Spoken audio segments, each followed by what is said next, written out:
as Pro Wrestling Union presents Heatwave. General admission for this event is only $10, with student tickets at $5 and kids 5 years old and younger getting in for free. It is the best value for great professional wrestling in upstate South Carolina. Check out all the wrestling stars of Pro Wrestling Union, such as the Tag Team Champions, the Heat Seekers, AWL Heavyweight Champion Brito Royce and his tag team partner Luca Daniels, the Pro Wrestling Union Junior Heavyweight Champion Buggy Wright, Garrett Sinclair, the Anomaly Antonio Morgan, and the closer Jeff Conley. And two of the featured matches for this event, ending a rivalry in a Chambertown Rules street fight, is going to be Dion Johnson versus Cam Jackson with the CPW Championship on the line. And in the main event for the PWU Heavyweight title, it's going to be the top dog of the industry, Bebop, taking on the Prince of Sports Entertainment, Drew Hood. That's Saturday, July 22nd at the Union County Recreation Center, Pro Wrestling Union Heatwave.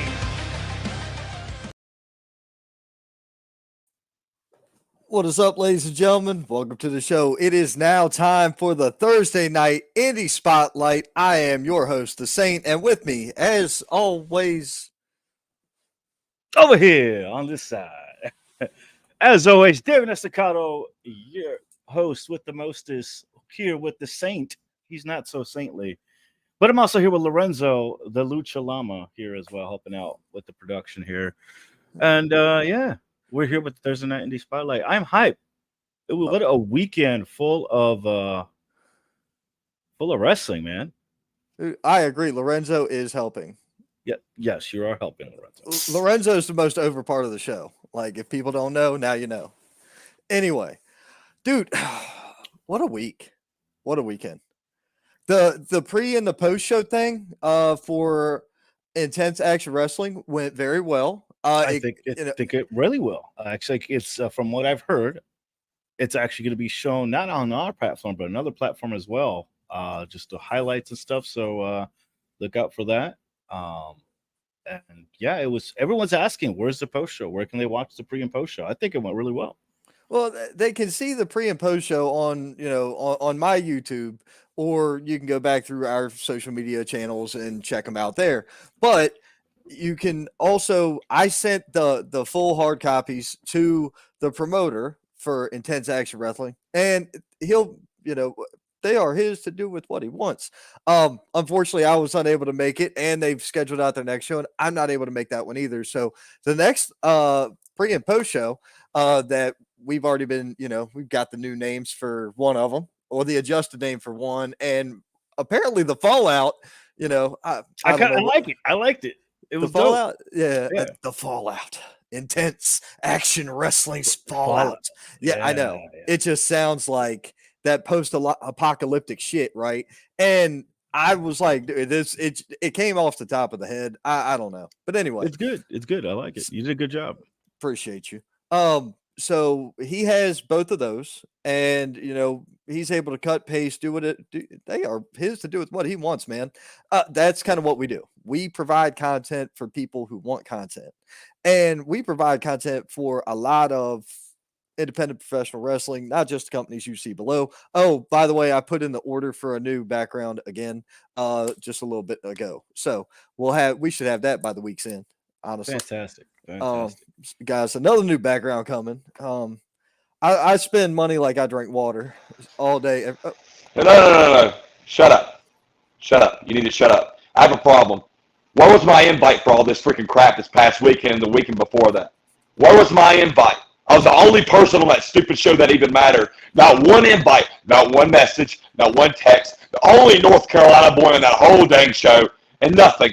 No, I want you to speak. Speak up, fool. Hold on.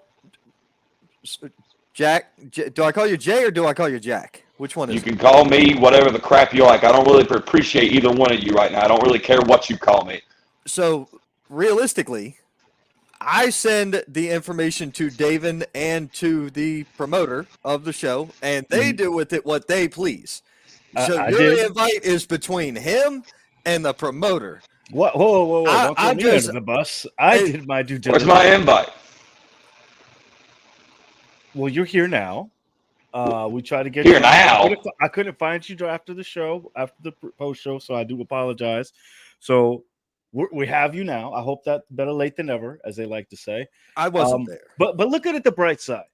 The spotlight is on you today. We could talk about you and your show and what you have coming up. You're a busy guy, but let's talk recap before we go into anything else. Let's talk a little bit of recap, if that's all right with you, about the show.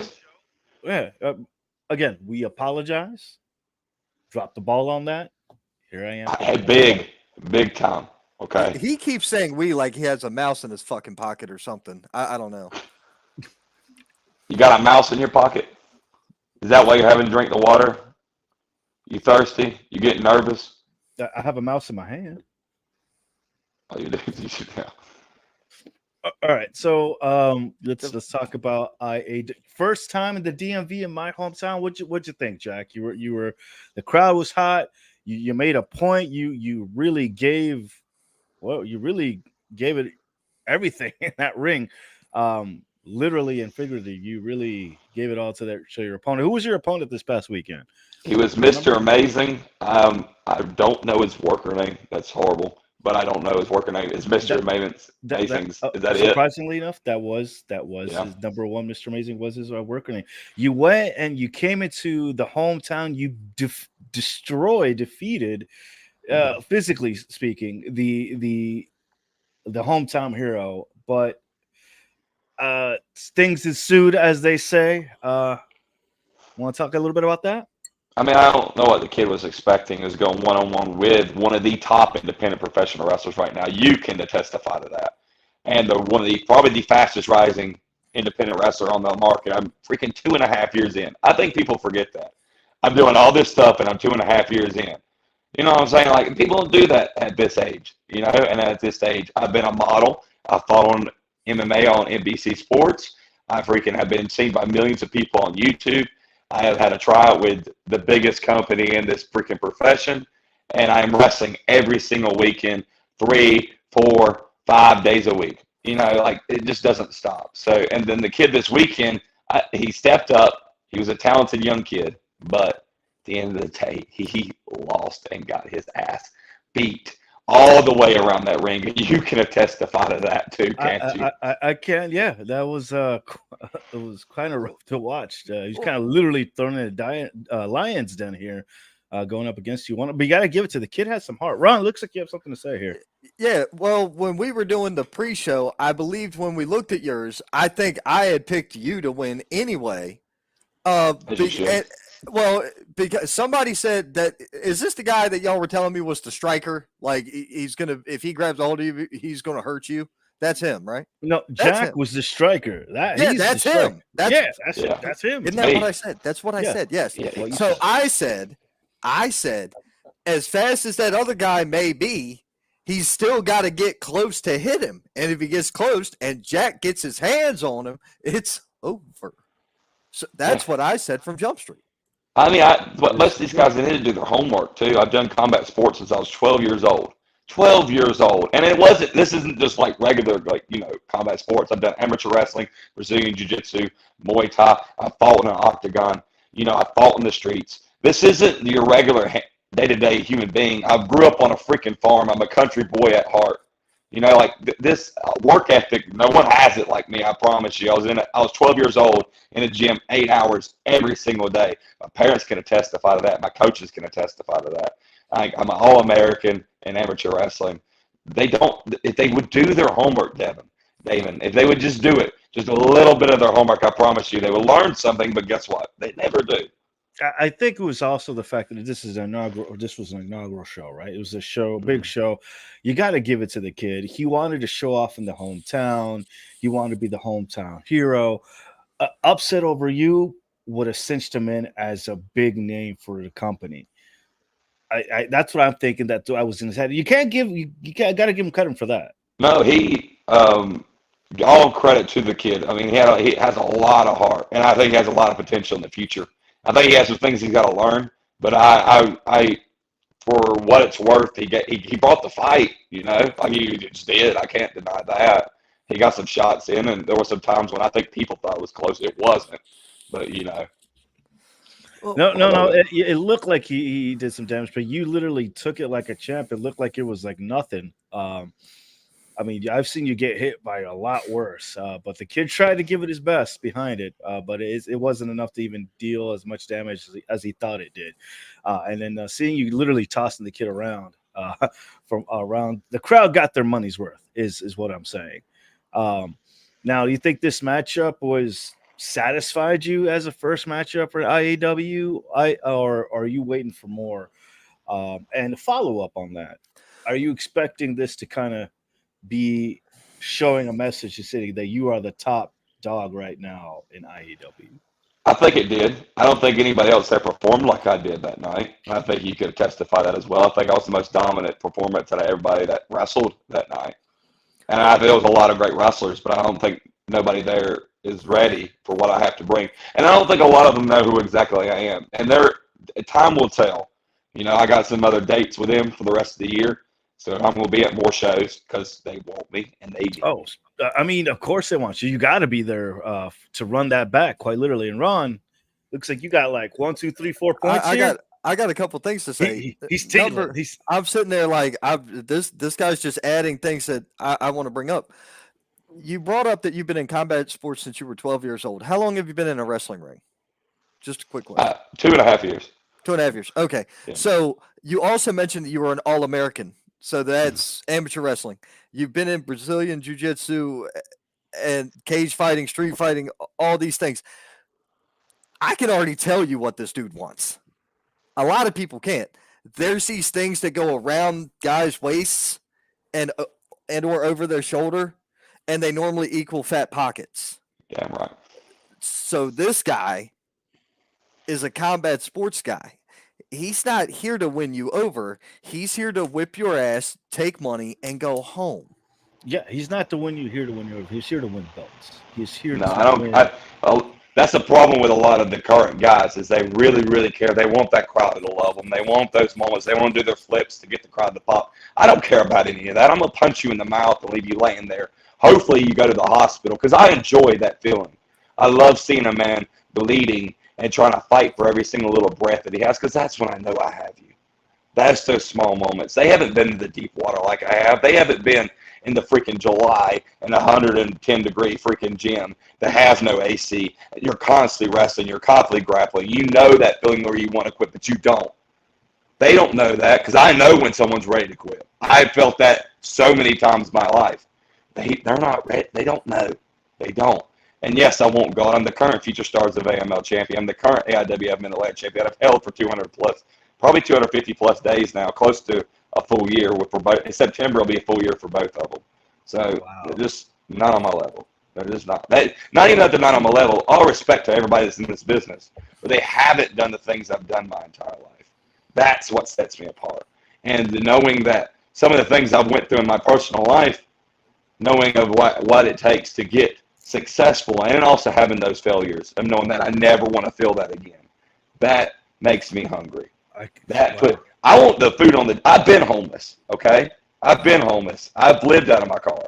I'm never going through that again. I have an apartment now that I pay for because of wrestling, the things I do in my life, because I work at it, and I'm never going to not freaking have dinner on my plate again, and for my wife too. You know, that's what's important to me. That drive, that hunger, the ferocity, it keeps you motivated. That's the mentality though. When you've been through that type of shit, when homeless, when you've been there, hungry, when you've been there, you really hungry because you really want to. You don't want to be. You want to earn that, and you want people to respect what you earn. I completely get it, dude. I get it. Like today, I went to the gym before this, and I worked my shooting job as well. You know what I'm saying? Like, I knew I had this, so I had to rush through everything today to make sure I got to this. But I'm still not going to not go to the gym and not put that work in. I think a lot of lesser guys would have said, I could have an off day. I got a cool podcast I'm doing. No, like this is my second podcast this week. This stuff don't stop. Like this is the game. I want to be the best. I want to be signed to the Fed one day or Japan or AEW. Like that's my goal. Right. Big money. Not like the independent place is great, and I love performing for the independents. But one day I want big, big time. I'm not doing this as a hobby. It's a job. Treating the business like a The business. business. There you go. You putting that, there's a real particular word that's first in a statement here. It's called professional wrestling. Professional. And I like it. I like it, man. I dig it. Dude, Well, let's talk about the rest of the matches, if that's all right with Yeah. you. Because when we talked about you, we talked about. I mean, you got a lot going on. We'll tap that in at the end of the segment here. What'd you think of the other matches here that happened here last weekend here? I got that set up for the main event. I'm gonna be honest with you. I think both guys they're very special. You know, they're very special. Wasn't one of the guys? Wasn't he close to being side of the Fed, or was at the Fed at one point? Am I not mistaken, or am I wrong? Both have had chances here. I think. Yeah, they have. That's what I thought because I was talking to him in the back. But like, they're talented, dude. Both of them. That was a really good match, and it was really it could have went either way. You know, I got to sit out and watch that. But besides, I saw the name. Yeah, that was it. you know what? Let's show the graphic for that. That's the match he's talking about.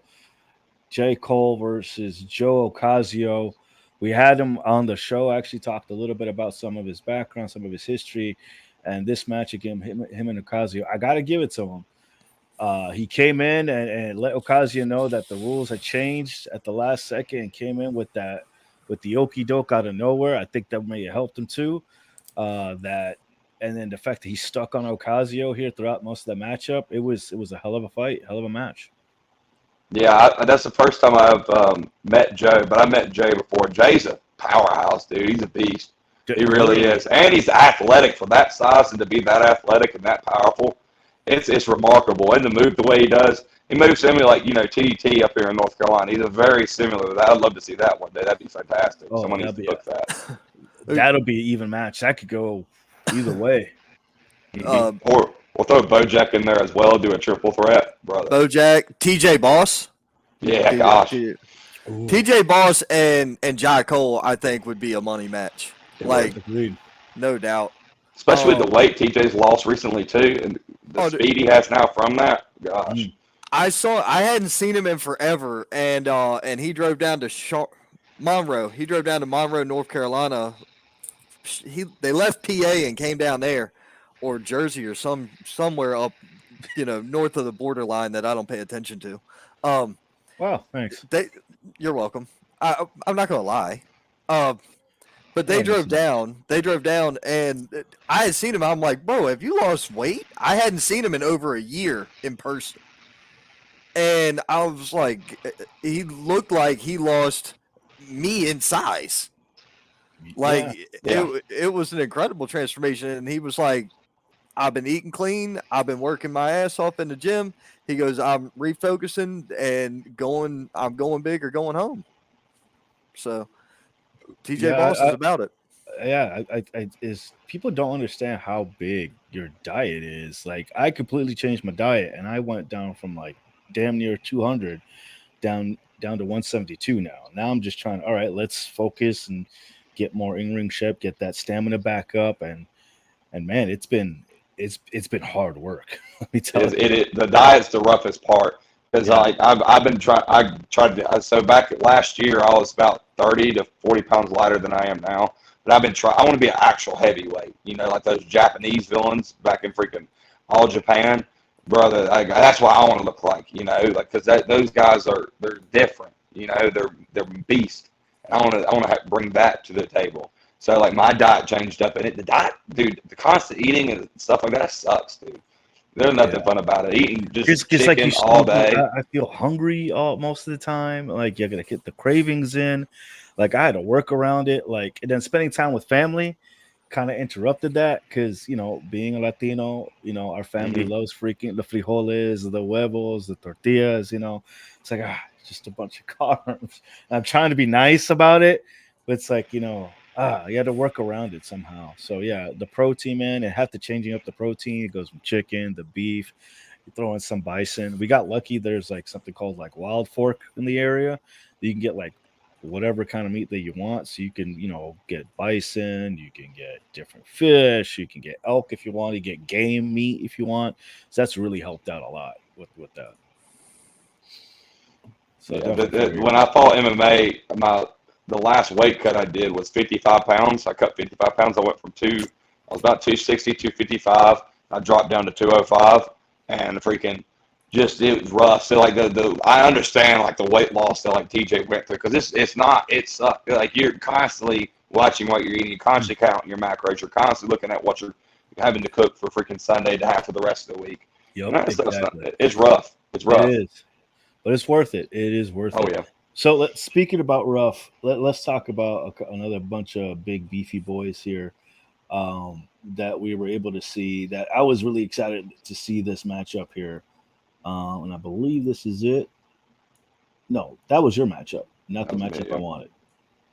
This matchup was actually really fun to watch. You pretty much student versus teacher here, and Chris Caden was a hoot to watch.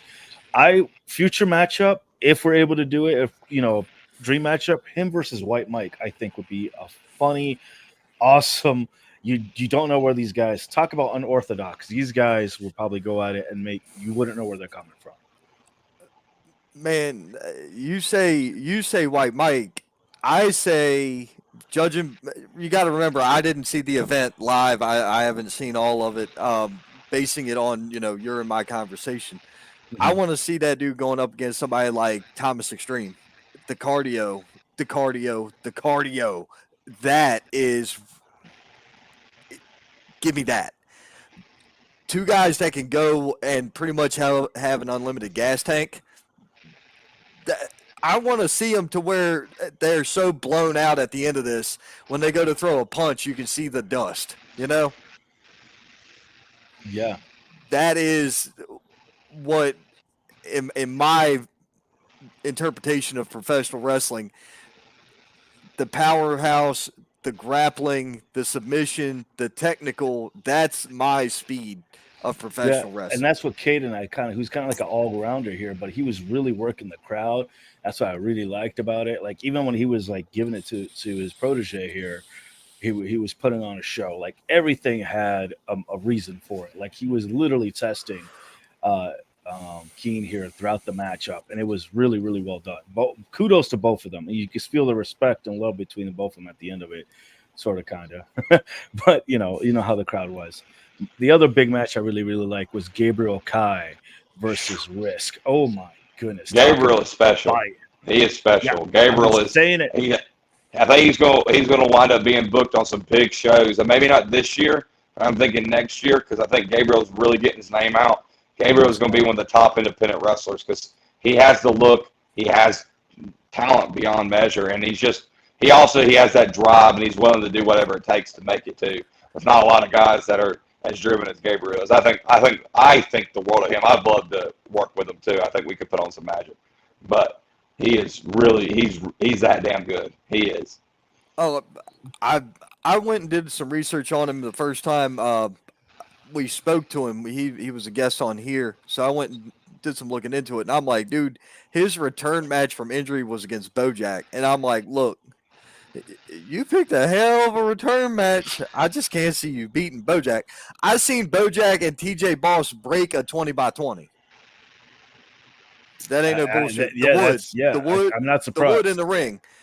For the idiots out there, there's no springs. It's metal, wood, mat, and canvas. Mm-hmm. That's steel. It. Let's be. It's steel, not just steel. Metal. It's straight up steel, and it hurts. It ain't fucking aluminum. Okay. No. So those two broke the wood in the ring the first time I seen them. So for me, thinking Bojack and Gabriel Kai, I'm like, this dude's nice. He gonna get his ass killed. But yeah. I'm seeing him on a lot more posters now too. I am. And everywhere I look, he just won a title at one of the promotions. I have to agree with you. And for a few times, I'm going to agree with you here, Jack. He is special. The kid has the tenacity. He has that instinct. He won't let a loss break him. That's one thing I learned. He noticed that even though he takes a loss, there's always something special he takes, and he uses it in the next matchup, which is not that many talents do that. No. He gets back up. He's one of those guys who gets back up constantly. Gets back up. He goes on the road. He's on the show the next day. That's Gabriel. You know, and that's what you want out of a talent like that. You know, Speaking of talent, there were two talented ladies who were there that evening. You have Layla versus Miss Adriana. Gosh, I can't talk today. Thank you, Adriana. Actually, Adriana There's a Fury. The way there's a she had U it in there. spelled out, she had even had how to phonetically say it correctly. Look, she had a lot of heart, she had a lot of fury, but that flame was put out when Layla put her hands and just wrecked her. The kid had some heart coming up over and over again, but just like you, Jack, she's a powerhouse, and she showed off her strength and her offensive and unorthodox and her tactics in the ring, her tacticulating in the ring, using her wig as a weapon was on point. The crowd she's lost jacked too, dude. bro. She is jacked. She's jacked. She puts her hours in the gym. You could tell. Like she could tell that work ethic is insane. I'd love to see my wife go against her. I think that'd be incredible. Claire versus her. Yeah, oh my gosh. Me and Miss Kate talked about that. Like, That's what where would I be a know good you matchup? from. That'll be a great matchup. That's exactly where I know you from. I met Clara at a show in North Carolina a year ago or better, about a year and a half ago. She went up against Jasmine Howe. Yeah. Yep. You Yep. know exactly where I'm talking about. I do. She's wrestled Jasmine now a couple of times, but yeah, I know which one you're talking about. I think it was the first one she did against her. Yeah. You should see her stuff now. Claire's stuff now currently. Oh my gosh. She is leaps and bounds above everybody in North Carolina, and he can attest to that for sure. She is, I think, every match, she improved so much. She's been on the NWA now. She's done some backstage stuff with the Fed, and so I'm telling you, she's going to be the top star. And yeah, she's been really since I first met her at the Firestar show. It was like the women's jewel show. She's just been like a jewel, been refining her craft. Like she's been under this constant pressure, no pun intended, trying to show up, show out. There's a lot of talented ladies out there, but man, she is a hard badass. I was actually able to talk to Layla a little bit during the pre and post show. We talked a little bit about that regimen that you were talking about. She has a boxing background. She's a personal trainer. So yeah, she was telling us a little bit about her routine and stuff, and how Miss Kate should go back into powerlifting. What should she be doing? We're already doing the dieting, right? So that's a plus. So everything else should be coming easy. But man, just hearing those two kind of like talk about the routine and everything, like, well, I'm hyped for it. I was doing the Olympic lifting. Let's do the power lifting. Let's see where that takes us. So I'm hyped for it. I'm excited. And overall, both of those ladies really showed out that evening. I know Miss Fury was not happy with the win, but as long as you gain the respect of the crowd and the fans and the promoter, I think that overall that's somewhat of a win, even though you didn't walk away with the W. All right, that's some of the highlights. Any other matches you want to talk about? I know one great one. I think the one for the night.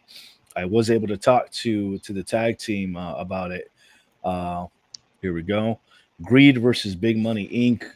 I told Greed after this matchup was just back and forth. One of the best and tag teams in the North Carolinas.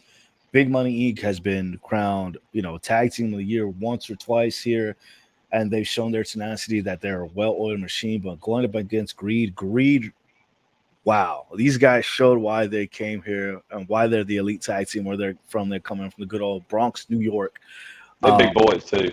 There's some big, beefy boys. Yeah, they split the ring in half. They did what they had to do, and they laid it to Aubrey.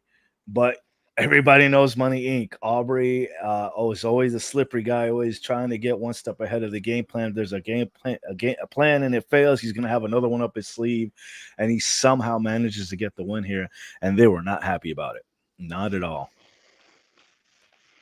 I mean, I don't know what you expect. When you lose, you're not normally, happy.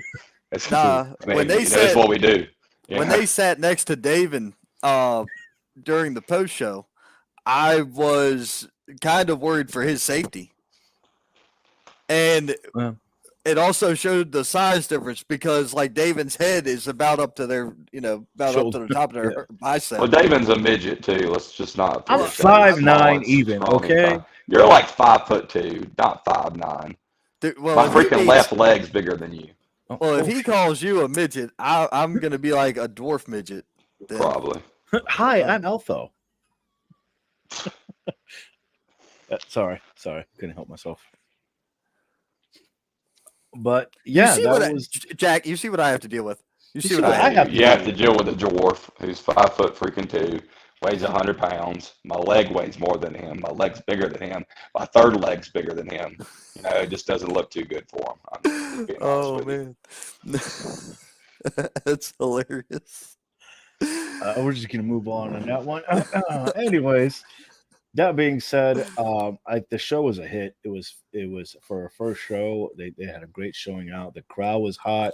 What'd you think of the crowd during your matchup and just in general? I didn't like them. They didn't like me. Well, I mean, you're not from the. I thought, honestly, I'm gonna be honest with you though about this. This is the truth. The crowd that showed up was a lot more than I thought. I was worried about it coming to the venue. I was like, God, I hope some people show up to this thing because you never know with a startup promotion. You just don't. I was like, that's true. I thought the whole time was like, because the gate affects some of our checks. You know what I'm saying? That's just how this works. So I was like, God, brothers better show up. And they did. They showed up hot too. So we've been Our two of them, advertising the show for a month, at least. they've been advertising for a long time. No, us. I mean, Oh, us. well, We've hell been yeah. advertising for at least a month, if not longer than that. Oh, yeah. Hell yeah. Well, that's kind of what we do. We work for a boatload of promotions anyway. Him and I both Yeah. do. I'm mainly South Carolina, but I do come into North Carolina. I'll be in Charlotte tomorrow night. So, I mean, but we try to bring the spotlight, hence the name, on those promotions to help get their talent out and seen, get their posters out and seen, and bust them gates open. That's the point of all of this. Yep. The point of all of this has always been busting the gate open. Not only that, put the spotlight on, of course, you. The now talent, that yes. you didn't have anybody else here bothering you. It's all the spotlights on Jack. Who knows? You might get some more bookings because of this. Just because you got more. Brother, I hope so.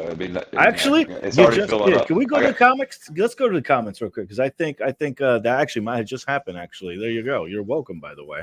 What are you talking about? Let's see. Lorenzo said he was helping. Got my boy Jed on. We're good. What's up, Ron? Oh, look at Cliff. Good job, Cliffy. I appreciate it. And Lorenzo. What's up, Cliff? What's up? Here we go. Thomas Scott, read my message, Ron. It's on the Saint page. I like this guy. Yeah. So Thomas has been in professional wrestling for a very long time. I'm not too sure. I really don't know what he's doing now in professional wrestling. I haven't talked to Thomas in months, but I do know he was involved, and I'm pretty sure he still kind of talks with a lot of people in the business. As I said, yeah, he's just Lorenzo. Lorenzo. I know he's a scary dude. If you want to book me, here's what you're going to do, every one of you marks that are listening online. You want to pay me money, this is what you're going to do. Go to my Instagram at JC is a bad man. Go to my freaking email. Please, I prefer email. That's way more professional than me. CombatWrestler1@gmail.com. My Facebook's Jesse Alexander Carter. If you're a booker, I will add you. If you're a mark, I will not. I don't like people. I want you to understand this. No, okay? no It's my page. It's my professional page. That's all it is. But if I don't like you, you're not going to be. Look, Davin, you made it on my friends group. Congratulations. I don't like you, but somehow you weaseled your little ass in there. So I appreciate it. Well, I think you want to book me, reach out to me. I think it's symbiotic. I think it's a symbiotic thing. It's because you know that I can get you more. That definitely is what it is. The only reason I associate myself with somebody as short as you, 5'2". I appreciate it. Thank you for making me feel like an elf. Yep, got to help the dwarfs out. I appreciate it. Is there anything? Well, you have some big stuff coming up, don't you? I think you have a big matchup at AML coming up. You actually have a couple other big shows I saw. You want to plug anything else? I'd love to promote them. This weekend's AIWF, I got the Don Carson Memorial Tag Team Tournament. We're in the semifinals. The Fighters Club is we're going to win the freaking thing because we always win. My money's on you. Sunday I'm wrestling Rob Killjoy at WrestleForce in South Carolina. Working with Bob Keller. Nice. Yes, sir. And then next weekend is the AML show. I'm wrestling Colby Carino, Bo Jack, and Diego Hill. It's me, John Schuyler, and Zuka King, our faction in AML. Wow, what a faction. And it's in my hometown of Moxville, North Carolina. So that's pretty cool. It'll be my second time wrestling for them. So that'll be awesome. And then in a couple of weeks, I'm doing the Andre the Giant show.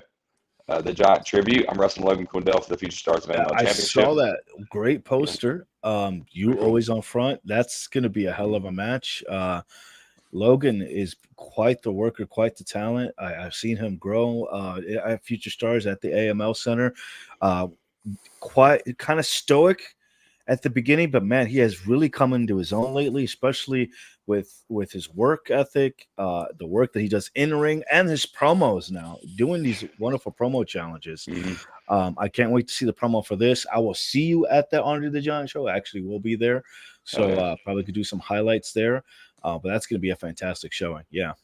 Yeah, and then also go to Logan. He's trained by the Beer City Brews at the AML Training Center. I'm trained by the Beer City Brews at the AML Training Center. And since he started training with beer, you have just watched him get better and better and better. He just blew up Colby Carino in a match at the Beer City benefit show that we were doing for beer. Yeah, and if y'all can go back and find the clips for that, watch it. Colby Carino does not get blowed up. Logan Quindell blew up Colby Carino. Colby Carino admits that at the end of the match. Logan Quindell is the future of North Carolina wrestling. I am excited to beat the crap out of him and keep my championship. But it's going to be a hard-hitting contest. Every time we wrestle, the match gets better. Every time we wrestle, it gets closer and closer. But the result's still going to stay the same. But, yeah, I have only great words to say about Logan. I'm excited to punch him in the face. But, yeah, he is one of the great talents right now and is very, very underrated. It should be booked a whole hell of a lot more than he is. So, and then the other thing I want to plug in is they just got announced today, Future Stars of AML. I'm defending my championship Friday, August the 11th against O'Shea Edwards. That's gonna be dope. Actually, I think I have somebody. Somebody is here. One sec. Hey, it's the Jefe. What's up, sir? Yo, can you hear me? Yes, we can. What's up? Actually, What's you came on right going at on? time. I was actually Jack was kind of plugging some of the stuff he was doing here. We're he just forgot wrapping one more up date. the IAW wrapping up. segment. So I have to ask Tone, after the performance you saw this previous weekend at the show, will Jack be coming back and run that back in September? JAC. I love this guy. Say it, bro. I love Say this it. guy. I love you too. You pay me. Hey, they all love you when you pay you, right? Damn right. You know, I'm gonna tell you something. He's a lot taller and bigger in person than it is in pictures. And I saw his picture with his wife, and I've stood next to her, and she's taller than me. So I'm like, this fucking guy's got to be like up there. But Yeah, 6'3", 265 pounds. That's shoot. Okay. Wow. So unbelievable performance. Let me tell you something. I watched the video. It will be up soon on the YouTube channel, but I watched the video and I was just like, man, this guy JAC is impressive. Good work, good ring work, expression, everything, delivered it. I couldn't ask for, or me and Nick couldn't ask for anything better. We had amazing talent from beginning to end. And I think, Dave, you asked, will we see JAC again? Let's just say in running back in September, JAC will be back. We're going to see him again. This guy definitely is a future star in professional wrestling. And I would like to work with him as much as possible. I've been brainstorming. I say, as we move along in 2024 and we gear up for more events and debuting some titles, this guy definitely has what it takes to hold one of them championships.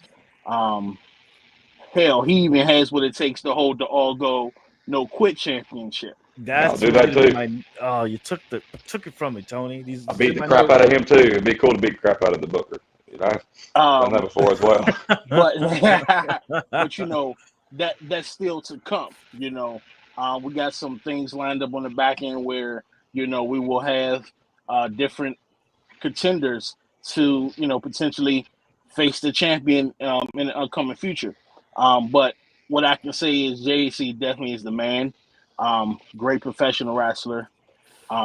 Definitely looking to compete with him, throughout this time, and definitely more IEW is on the way. So trust and believe you will see JC in September, and you will see him in 2024. And let alone his lovely wife Claire will be joining us as well in September. So I'm looking forward to it. We're gonna have the Fighters Club, in Virginia in September, and I'm looking forward to it, man. These two are remarkable athletes, and you couldn't ask for anything better. No, you guys were fantastic, and there you have it, Jack. That answers your question. You're definitely coming back in September. Plugged everything else. Anything else you want to tell the fans before we let you go and finish up with Tony here? Yeah, go follow me at JC is a bad man on Instagram and Twitter. Don't even try to add me on Facebook if you're a mark. Please don't. I hate you all. One more thing, Tony, be prepared. My wife is more scary than me, I promise. 100%. And let me tell you something. By the looks, I can tell. She can. Yeah, she's done Brazilian Jiu-Jitsu. She's 8 years old, my friend. 8 years old. And she can throw them hands. I can tell she can throw them hands. So yeah, she can. Trust me. I'm pretty sure we definitely gonna get a spectacular out Miss Clara. Oh yeah. Oh, she can throw them hands, then she can throw them feet. Yeah, those calculated hits, bro. Well, thank you again. Thank you for your time, Jack. We'll love to have you back on. We'll talk some more. You have a lot of stuff coming up, so if we touch upon that, we'd love to talk to you about that again. Well done. All right. See y'all. Y'all be good. Thank you. All right, Jay. Yeah. Thank you, Tony. Man, what's going on? Tony. So what's going on? I'm glad you got all the files and everything went off good, man. I'm real glad to hear about that. Absolutely. I watched it. I was just like, this is definitely incredible. Both of you guys did an amazing job. Definitely see the potential in it, and I just want to keep it going. The pre-show prompt, the fallout, definitely will be in IEW. We definitely gonna move forward with that. I think it's a great asset to, to the promotion, as well as just to the fans as well. Give them something to take a look at and see. And we're actually going to in September when you guys run it again, we're actually gonna have a kickoff bonus match. So just implemented that during the pre-show pump kickoff. We're actually going to host a kickoff match. It's going to be a lot of fun.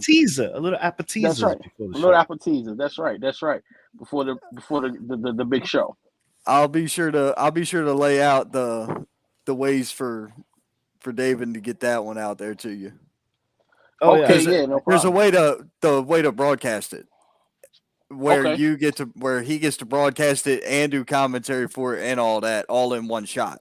Well, it'll be split screen, but absolutely. I mean, I figure you and David would definitely come together and make it happen. I believe in both of you guys, especially David. I love this guy. This guy definitely, I watched the commentary on the show, and the chemistry and the connection that was between him and Mike were just unparalleled. And I love the sound, and he definitely is on the rise. I believe this show, Thursday Night Indie Spotlight, definitely is on the rise. I mean, you can't ask for anything better. I mean, this is definitely a great platform to just cater to everyone in the world of professional wrestling. We appreciate the kind words, my friend. It means a lot. Thank you, sir. And it looks like Lorenzo does too. He wants to know if he can come back too. And Ron, we definitely got to get you down to Virginia. I know September you can't make it, but We're going to look in 2024. 2024, yeah, 2024 is going to be lit. Let me tell you. It's going to be lit. Definitely going to be lit. We already have a tentative when we're going to kick it off, but I'm not going to give that out right now. But we definitely have that lined up. But in 24 is definitely going to be lit. Got you. Yeah, I got signed to an event right before everybody announced the 23rd. I got picked up. Let me put it like this. I got picked up Friday. I got hit up about 3 shows Saturday. I was like, damn, okay. Signed one and there's 3 shows all running the same day. Wow. That's got to be a tough call too. 4 shows running the same day. 3 of them I can't make it, and then 1 of them I'm signed to, and then we'll see about the other 3. I might be able to double shot something, but you can only do what you can do. Yeah, That's true. right. That's true. Well, just tell them you can't make it and come on down to Virginia. Man, look, cool. So, in all honesty, man, like that's the reason I've got the reputation I've got is because when it's locked in, it's going to take an act of God for me not to be there. Look, your name is the Saint for a reason. Oh my man, I love it. You're right. It's divine intervention, my friend. You never know what can happen. But that's good. I really appreciate it. I do like people, who definitely hold up to their commitments and everything like that. That shows integrity and loyalty. And, just hold a standard, to who you are as an individual and as a person. So it's no problem. Like I said, in 24, we're going to get you going. We're going to kick it off right.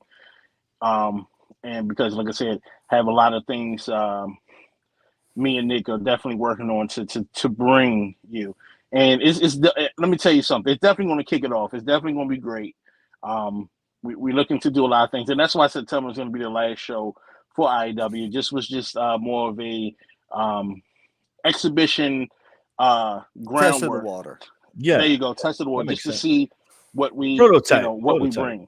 Yeah. So I think Saturday we definitely delivered while we were calling Intense Action Wrestling. And in September, we're going to run it back, and again, we plan to do the same thing, if not better.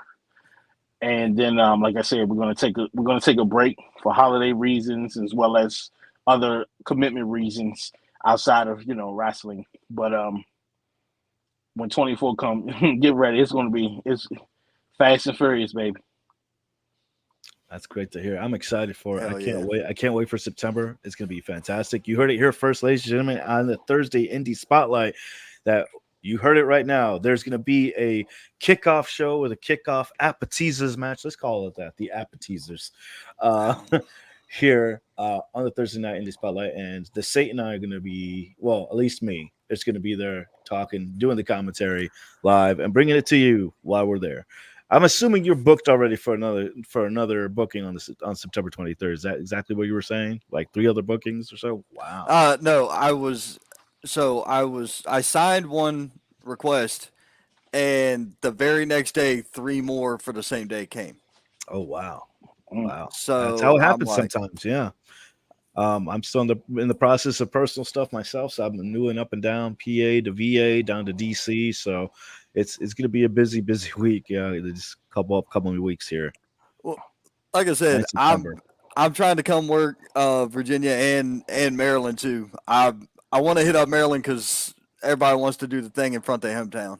So true. This is true. Yeah, that's kind of a me thing. I got you. Yeah, I get it. So I'm definitely trying to come back up north. But 2024, man, we can definitely make something happen. Oh yeah, definitely will.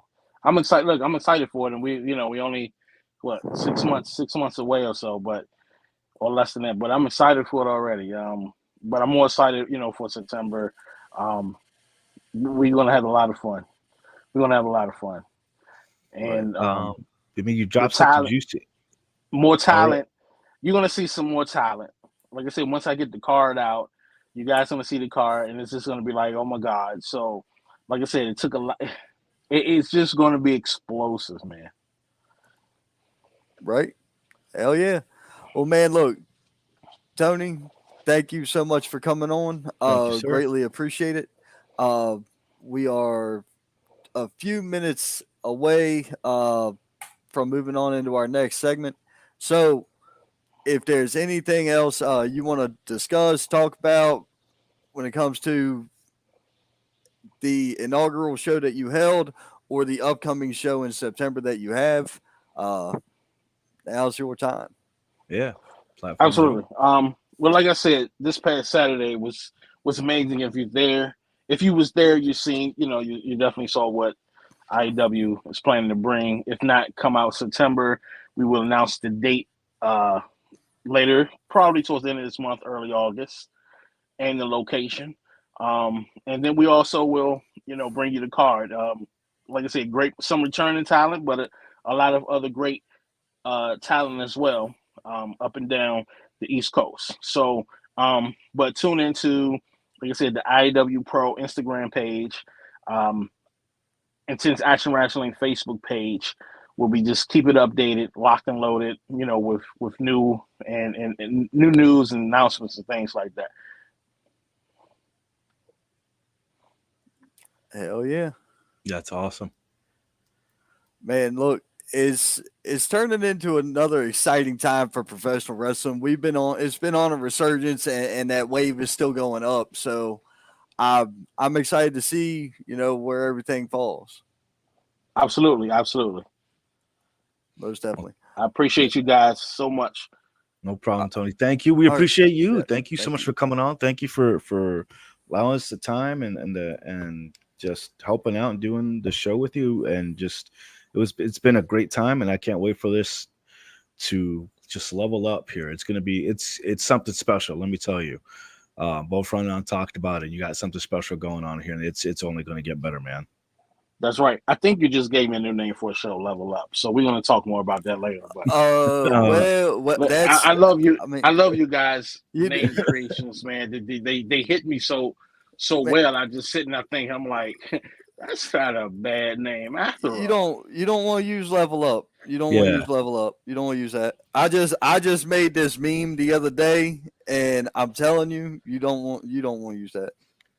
I'm gonna send you the picture. I'm gonna send you the picture of the meme I made, because you're gonna be like, yeah, I'm not using Level Up after that.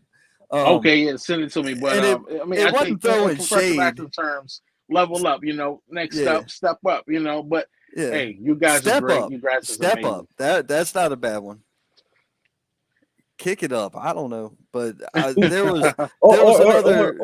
there's another show out there with the name Level Up. The promotion is named Level Up. So are you sure? Yeah, Level Up or Next Level Pro. Well, there's Next Level Pro, but there's also Level Up. I think there is a Level Up as well. Yeah. It is. It's a thing. Here it is. I just found a meme. I'm gonna send it to you real quick. I don't want to post it. Actually, I don't want to. No, don't post it. Just send it to me. We talk about it. Nah. Well, here's the thing. No. We're just gonna keep it. We're gonna keep it off air.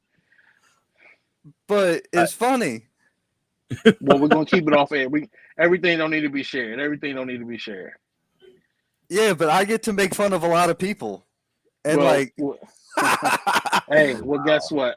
I'm keeping. I have nothing to do with that. But let's just keep the peace and blessings. You know what I mean? Yeah. Anyways, thank you, Tony. Yeah. Thank you for that. Thank you.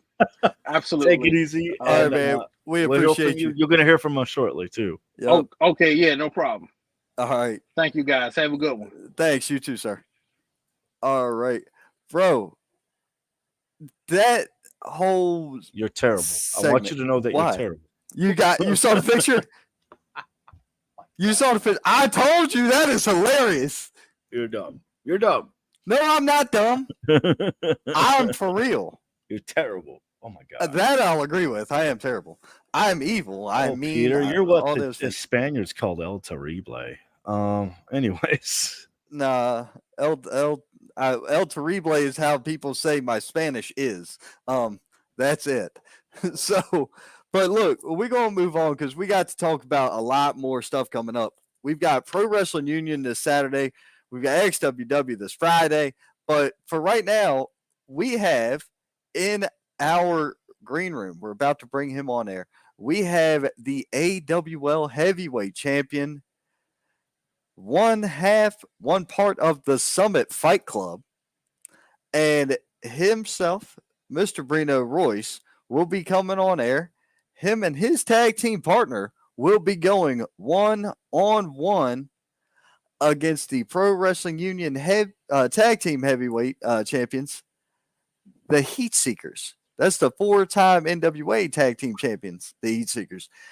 Brino Royce and Luca Daniels will be challenging them for those titles. Mr. Royce, welcome to the show. How are you doing tonight? Man, it's good to see y'all. It's been too long. Man, it has. You look like a completely different person, man. You have. Oh, we getting somewhere now. You been getting somewhere. You got some gains. Like, look at you getting all chiseled. Oh, he's been doing that. So how's life been for the AWL heavyweight champion? Look, we're having a really great year. What you think? Oh man, if this year got any better, we'd have been one of them lucky jackasses out in California last night. You know what I mean? Yes, sir. We already close having to that. Fantastic year, man. Yeah. So you have been on a tear recently, anyway. Yeah. But this Saturday night, you and Luca Daniels, as constantly seen on WWE TV, Luca Daniels. Constantly on TV. As seen on TV, Luca Daniels. Yeah, we're going to go as seen on TV. That needs to be his next t-shirt. As seen on TV, the goofy-ass logo from Walmart or whatever, and it Luca Daniels underneath of that. That's the new shirt for Luca. Because it's hilarious, and it fits. You and him are challenging for the Pro Wrestling Union Tag Team Championships against the Heat Seekers. Yeah, man. I'm super excited for that. I was watching their video the other day, the promo they did, and I couldn't even be mad at them. Like, there's nothing negative to say about the Heat Seekers. You know what I mean? Tag champions everywhere. NWA, they got a lot of big stuff coming up, and I'm sure it's gonna be sooner rather than later. Like, I'm so just proud of those boys as a peer, as a sportsman. I'm so excited for that. But as their competitor, as the competitor, AWA heavyweight champion Brino Royce, he don't give a damn about the Heat Seekers. Right. See, and not even heavyweight because I weigh 215 or higher, but heavyweight because I signed a waiver saying I don't give a damn what happened when I get in the ring with one. And I keep coming out on top. That dude ain't been doing too much losing lately. You know what I mean? Right. So as prestigious, just such, I can't even put it into words what the match will mean to me, to Luca, hopefully to the Heat Seekers. But at the end of the day, when they tell the Brino Royce story, the Luca Daniels story, they just going to be the boys we took the straps from the first time. Wow. That is a hell of a way to look at it. I've watched you and Luca grow in this industry for the better part of 2 years now. And yeah, it's been damn near that long. You and me been running the roads. The changes you've been seeing, dude. You and me been running the roads for over a year together. Over a year. You've been coming to my house, man. Like my kids, Brino walks through the door, not knock, walks through the door, and the kids throw whatever the hell they got in their hands, and it's like, oh, it's Brino. Brino's here. And he'll put a belt on one, he'll put a belt on the other, and he'll go walk into the kitchen. This is our life. You know what I'm saying? This is what we do. Luca can't get in and out of an arena where I'm at without my kids being there. It don't happen. So I've seen these guys develop and grow, and I'm telling you, and I'm telling the world that there is not people that are as dedicated to their craft, honing their craft, working their ass off, and getting what they deserve. Okay? As these two. I have watched the change in both of them. I've watched them evolve. I have watched everything. The Heat Seekers as a tag team, you can't take a damn thing away from them. And you're an Not at idiot all. if you try to. This is true. I mean, they've been a dominating force, like you said. NWA tag champions. They were the RWA tag champions. They've held prestige for quite some time. They actually were part of the tag teams that made it in this the Crockett Cup. So that's even more. So I mean, these guys have been just kind of on a tirade, just kind of taking belts, defeating tag team after tag team. They were the. I mean, they're not going to make it easy. There is a list out there of 5 must signs in the next year for WWE. The Heat Seekers are on that list. The only other name I can really remember that was somebody was Matt Cardona. So you do with that information what you want. Think about that. Look, Must them boys sign. are phenomenal, man. Must sign. But they're going up against a team that's hungry. They're going up against a team who's got a lot to prove, and they want to prove For it. sure.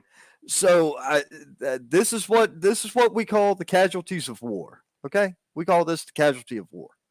Somebody's got to lose. Somebody's got to lose. It's true. Well, it ain't gonna be Brino.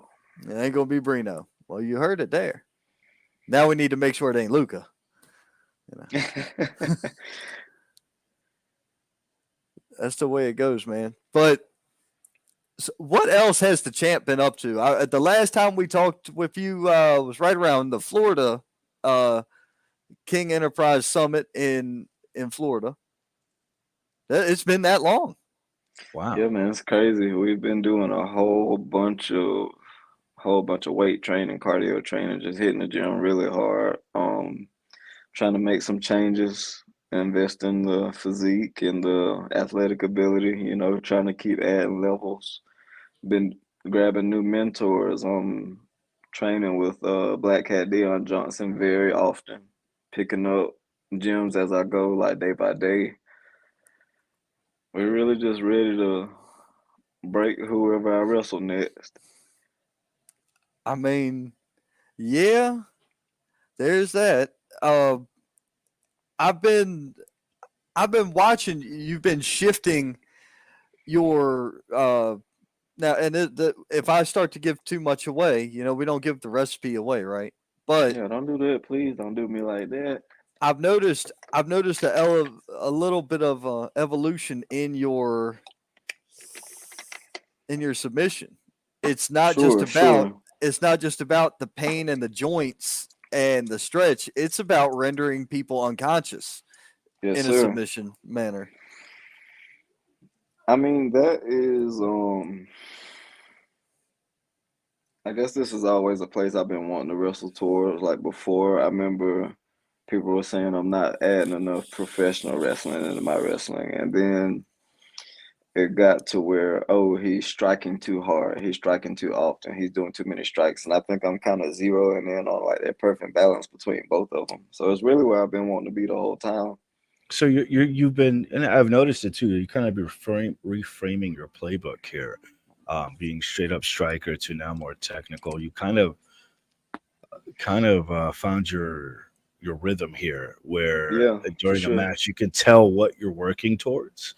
You catching a hole, you start hitting certain areas, you start catching on, and then next thing you know, you lock it in and it's done. It's like, so I got to give it to you, man. Your playbook is constantly running, and you can see that in your matches after a while. Like you have this rhythm going for you, and then you're waiting for it. I'm just waiting for it, and then boom, it's like out of nowhere. Like you latch on and it's done. I can see the work, and I can see the evolution of the Rolls Royce of wrestling. in these past couple matches. And I say I it's appreciate that. I'm sorry to cut you off, but I really, really appreciate that comment because that's like something I just been really trying to focus on in training. I really want to really just control the pace of a match. I might start it a little bit behind the other guy, maybe getting the best of me, but once I've kind of analyzed his rhythm and see where he messes up at, change the pace, and I try to control it for the rest of the match. yeah, you try to change gears, and once you're shifted, man, it's a smooth ride Cigar Town, Easy Street for you. Oh That's man, how I you've been like man. making that it look. now. Oh, nah, Cigar Town. I've already been to Sir Times. We good. I've already been Oh, to Sir Good, speaking of Times. which, good, good. shameless plug. Be on the lookout for El Cadejo Estacado flavor new cigars coming soon. For real? Yeah, What? for real. Yes, Do you need a Okay. brand ambassador? Yeah, we something like need. that. Just my name and my face for my own brand. But yeah, I guess you got my own brand ambassador, baby. But yeah, coming soon. Okay, well, we need a box sent here. I Yeah, let's got you. get that going. Let's I get that got Yeah. you. going. This Now, man are might they get a watch or something.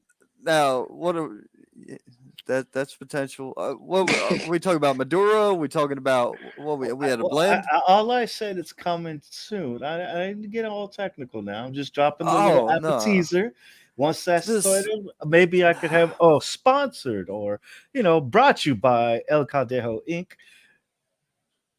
King How we gonna Antipasto. not get I technical? You got you. got I Brino on the got you. show. I got We you. got to be technical when we're talking cigars. Like Come especially on if you got now. me and Brino on here, we got to. If we talking True. cigars, we got to talk. True. Like I'm building up to something nice to the point that maybe King Enterprises might have their own labels. Maybe You the know what? Rolls Royce of cigars. So maybe the divinely saintly of cigars. I got you. I'm working behind the scenes, baby. This man See, trying I to get a got you job. interested. Always working the deals. that's got to be to you because I don't know who Yeah, that is. my face on a cigar. Just yeah, very funny, Mike. Very funny. Haha. That's got to be for you. Looks like we lost Brino. Brino, you still there? I think he had to check something. I sent him some messages. Yeah, Brino back in the building. I sent him some consigliere advice. Okay, we have to do these things. Yeah, we have to do things. Bill Wright chimed in. That's Overdriver LLC. You saw that ad Oh flash at man, the Mr. beginning of the Wright, show. what's good? Yep, you saw that ad flash at the beginning of the show. We're gonna keep that up. Trying to make sure everybody knows that if you're trying to get down with professional wrestling, you need to be downloading Overdriver LLC. The moment that app drops, we're going to have more for it later on in the year, including some sneak peeks, including hopefully maybe even some early access. We're working on details and working on things. Okay. But you know us, we always working. Life is always work. Come on now. Working deals and signing checks. Oh no, I don't sign checks. Well, signing deals. There we go. I sign contracts. There we Other go. people sign That's what I checks. meant. That's it. Signing, making deals, signing contracts. There we go. Yeah. People got to watch the contracts they sign these days. Oh, yeah, I've had to for get They're sure. signing before they sign it. Oh no, man! Look, I've had some stuff I have to take to a lawyer, get a lawyer to look at, and I got to pay Yeah. him. Yeah. And then I got to add that money back to the contract. Be like, now you need to up it this much because my lawyer cost me that. This is true. It's the cost of doing business. That's the day and age we're in, man. Brino knows this. We do real good business. So All the time. that's right. Now, Brino, there's a lot going on this show, man. I don't know who all has seen everything that's happening on this, but I got the full card here for tonight. I mean, I really just hope the Heat Seekers choose not to cancel the show and like actually come to it. I mean, that'll be great. Yeah, that would be that would be. I'm hopeful as well because see, I believe it'll make for an excellent matchup. Oh yeah, I for really sure. do. They just got to show up, you know. I mean, it's going to be a fantastic matchup. You have two prestigious tag teams going against each other. You guys are just pretty pushing each other here to the limit here. The Heat Seekers are no joke. You guys are no joke. This is going to be fantastic. It's you And guys are going to blow the go ahead. roof I'm off the sorry. I'm place. sorry. Like just watching your work, watching, like I said earlier, I complimented because I saw what I saw. Luca Daniels again. The mixing of you two is wow. I it's going to be explosive, explosive. So I want to add real quick that this is going to be our second time wrestling each other. So about this time last year, we wrestled those guys, and it was Luca and I's first time tagging together.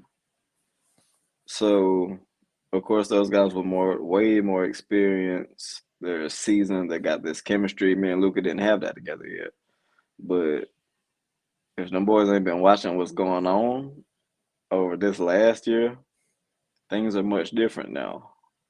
Right. We get a different Luca Daniels. We got a different Brino Royce. We got an AWL heavyweight champion, Brino Royce. Just the lineage on this title, who I had to go through to get to this title. I mean, Bebop. We got Peter Bill, Jake Jacobs, Peterbilt, Black Dion. Cat, Dion Johnson. I mean, it don't get no bigger than Dion Johnson. This man was in the ring with Dusty, everybody. And I got to pin him to get and keep this championship. And you defended it against Brino, or against Bebop rather. You defended it against him at the David Cody Memorial. Fantastic matchup. And we see what lengths I will go to get a point across. This is true. Yeah. So like we for sure got something to prove this go around. We want to show them like this ain't the same team you wrestled last year. Well, I cannot wait for Saturday. I can't wait for this weekend. I'm just going to be honest with you. I got a half day at work tomorrow too. Oh yeah, must be nice. Well, you know, when you sign agreements to go work places, I take off and I take off. You know, occasionally I take off from the airport. Other times I take off down the highway. You know. Yeah, this is true. We do get around. Yeah. Yeah. What have you guys been up to? I mean, work. You see it, man. I'm everywhere and anywhere. Except I'm still focusing on that on the quality, not quantity aspect of this. For sure. Because like if I wanted to, yeah, I could be working every week at every Tom, Dick, and Harry promotion there is. Gratefully enough, it's not a Harry Dick promotion. So there we go. Bro, you're such a dad. Do you know that? I know. Do you understand that about you? Wow. I know. I get Such a dad. I know. David is like the cool uncle, though. That's Tio right there. Hey, you know, el tío con el coquito, always ready. Yes, sir. Oh, man. Dude, somebody's got to be, though, right? Somebody's got to be. Are you the dad of the group? Is that what this is? I guess. I'm not nearly drunk enough, though. But, yeah. Y'all, we really about to beat up the Heat Seekers. I can't wait. I'm so excited. Yeah, it's gonna be a hell of a show, man. Hopefully, I'm looking for a good turnout all weekend long. I'm looking for a good turnout there. I know the footwork's been getting put in. The posters are everywhere from Union to Spartanburg. They're all over the place. there's even some in Packlet. As funny as that is. Man, I hate you. I didn't even mean to laugh at it. I hate you so much. Even in a particular building in Packlet, it's great. It wouldn't be the TWA Center, would it? You know, it would be. Look, I represent the promotion that's had the greatest draw that building will ever have. Yep. And that's a fact. No doubt about it. I was there when they were drawing high in there, but nah, that got broke. That got broke. Oh, I got something else I gotta tell you, but I can't tell you that on air. It's crazy. Nah, I'm not going. No, not Stop go it. for the jugular. No, Stop it. no, I'm being. Stop it. Nah, we got a champ on here. Let him go. Let him go. Nope. Nah, because I was saying I was there when that building was drawing something before anybody else ran in there. It ain't even close now.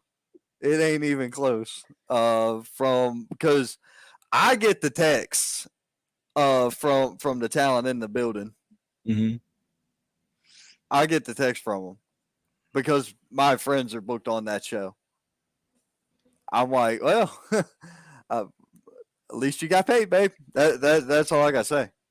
A lot of people think there's animosity. There ain't no animosity there. That would require me to care. That's like lying to somebody. If I lie to you, that would imply that I gave a shit, because that would mean I care about your feelings enough to lie to you. And quite frankly, I don't. I don't care enough about you to lie to you. So that's how that is. See, the truth. The truth can set you free. And we're not talking about the hashtag truth either. Nah. That was low hanging fruit. That was such low hanging fruit. Oh my god, dude! So what? So what? Wow. Scott's good people. Scott's good people. There's nothing wrong with that. Okay, I think I can work with this because you send me something that I need to add to the show, but you send me and it's a link. That doesn't work. I need the actual image. But don't worry, I did your job for you and went and got the image. Well, at least I did, work, Ron, that was so harsh. How you gonna do Theo like that? Bro, I don't know, man. Do you know how many posters I send him, flyers, posters, cards, and shit I send him a week? It's like 15 on average. I lost count. Coach. But I send him the exact image we need for the show. And that's what I want him to do, is send me the exact image we need for the show. Yes, Cole Maccabee said it right here. That's your owner of Pro Wrestling Union. Mm-hmm, He said, we promoted and put together a great card. People came to it. That's right. That's great. That is 100% that's right. what it's all about. That is 100% right. One could even say that's damn right. Oh man, I love that guy. Yes. I still say that they had my favorite match that night was them. The mixed tag. It was probably my favorite match that night at the David Cody Memorial. It's crazy. We got to check. Has the whole video been released yet? I think it has. Not yet. Not yet. Not yet? Night 1 is out. Night 2 isn't out yet. Night 2 still isn't out. Right. Oh, okay. All right. Yeah. Dang, Gotcha. that's one thing I forgot to ask, but that's all right. What's that? When last week's show will be out, because they said they were working on production, because he said he was listening to the production. So, he said he listened to the commentary already, so they got to be getting in on the editing side. yeah, So that's a good thing for you. Oh, look at Cole this. Maccabee answered, not yet. Tomorrow night on YouTube for night 2. There you go. Awesome. Ask and you shall receive. Look at that. Thank you, Mr. Awesome. Maccabee. Thanks, Thank you, man. sir. Yeah, let me know when it drops. I'll send the announcement. If there's an announcement out there, I'll hit the share button. Yeah, we can do that. Yeah. Or I'll be working tomorrow night, so I won't watch it. But I'll watch it over the weekend at some point, probably Sunday. Mr. Royce, perhaps. I do have a question. Considering you got some prestige here, you got What's the good, nice, T.O.? you got the new watch. Look how shiny it is. Man, Mira que nice. Show that off for the fans. This is what prestige and hard work gets you, ladies and gentlemen. Yeah. Look at that. Not only does he wear the gold around the waist, he wears it on his wrist and on his hand. That's what I like to see. Look, I had to ask, because I'm a hustler. I'm a hustler at heart. I gotta ask, where's the Rolls Royce merch, my friend? So the Rolls Royce merch is actually up right now. We're in the process of adding Summit Fight Club merch to the store, and then we'll do like a soft relaunch type thing. But It's out there. It's available. And it's actually in the link to my bio which I on Facebook. think the Saints already working on it. I think they put the link in the comments here. Look at this man. Watch him type. I'm working. I'm steady working. I never stop. You know that. I mean, hell, what was it? Like, September of last year, I was averaging like 3 hours a night because I was working until 1 to 2 in the morning, getting up at 5. Yeah, true. Yeah. And I was getting up at 5, answering more promotion. I'd be sending Brino pictures at 6 o'clock. He wrote, "Motherfucker, why are you messaging me this early?" And I'd be like, look. I would send him all the details. Like, look, here. This is why. Work. I mean, constant. Hashtag simply to working. Always working. Dude, we were after. I was going for the world, Chico, and everything in it. Okay, I wanted it all. Oh yeah. So as Mr. McAfee mentioned, Pro Wrestling Union has got some new gold, and they are allowing the images to be shared. I'm grabbing them. Ooh, is this the first time they've been shown? I said directly send only the pics you want released. So these he sent to me are being released right now, and they are what is going to be available up for grabs come September at the Parade of Champions. This is the new United Heavyweight Championship title.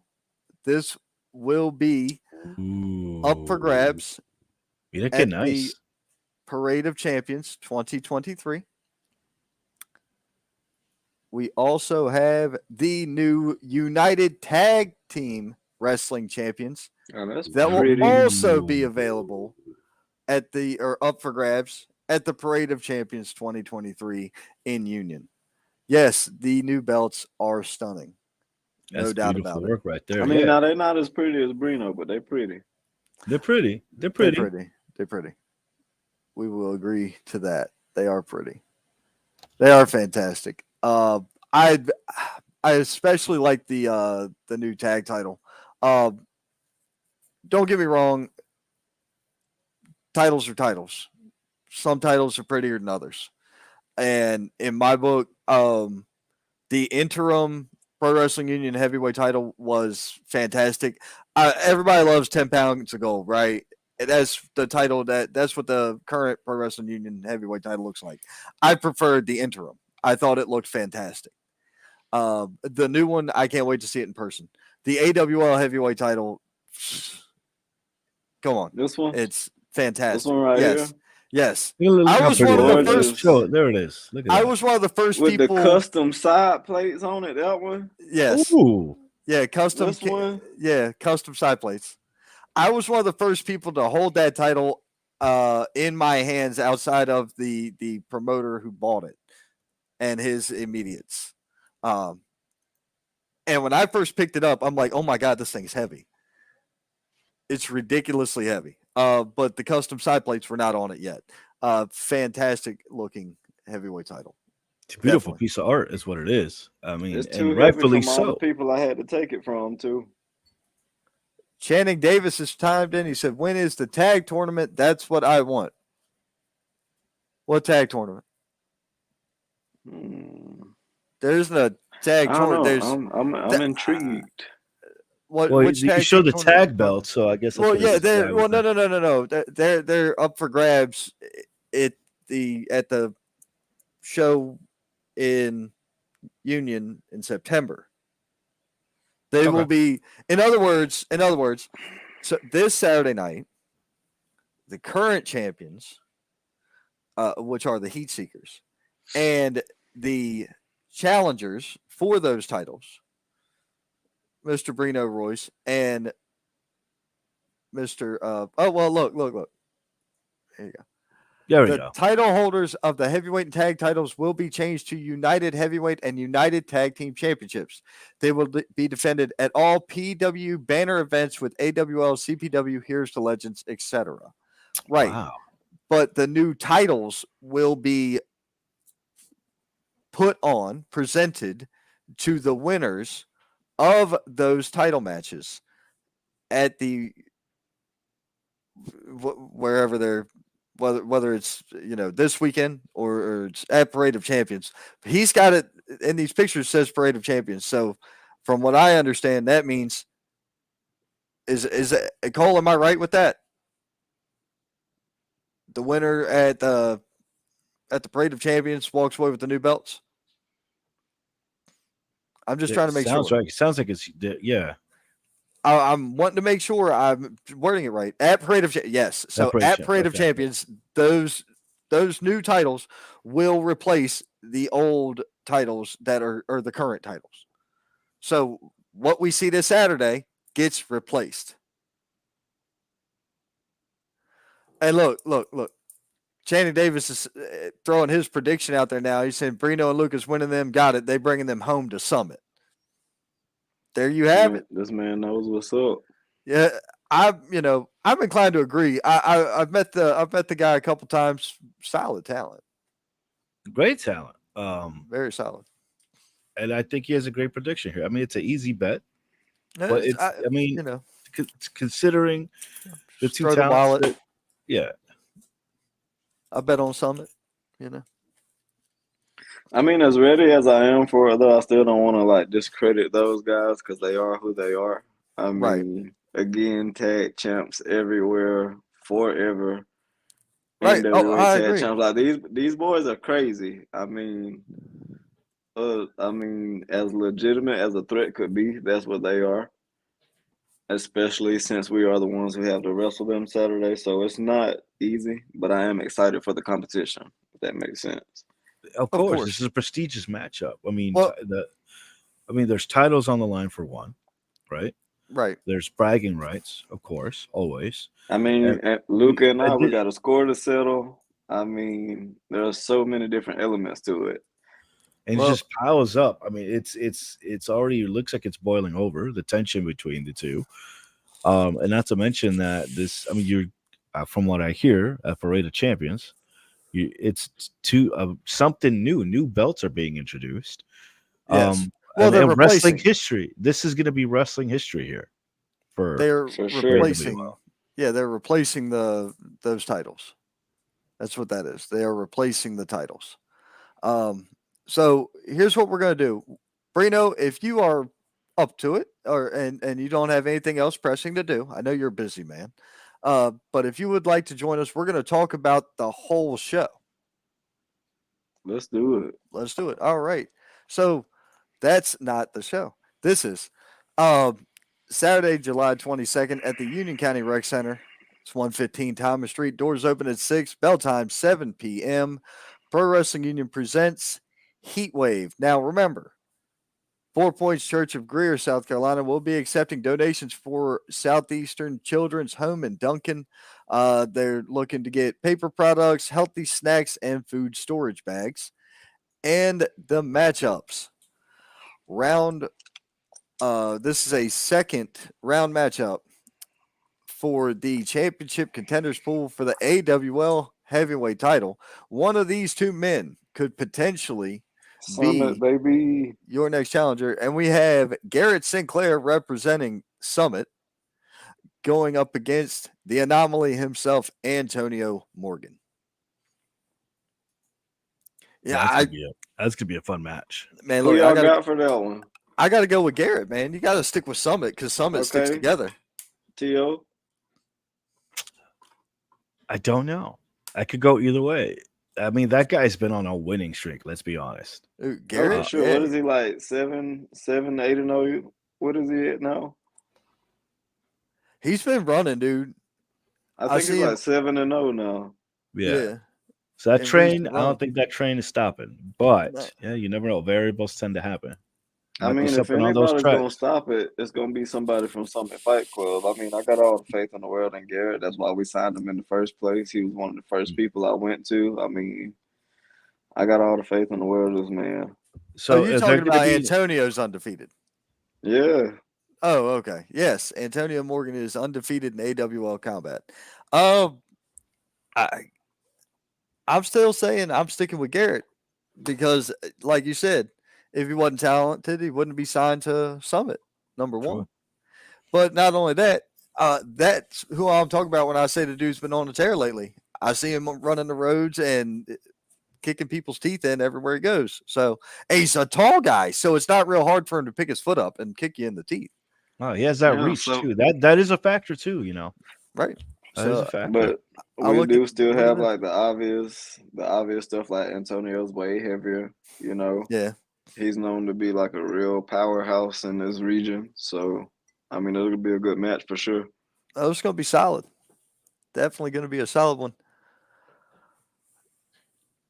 CPW's heavyweight championship is on the line in a Chambertown rules street fight.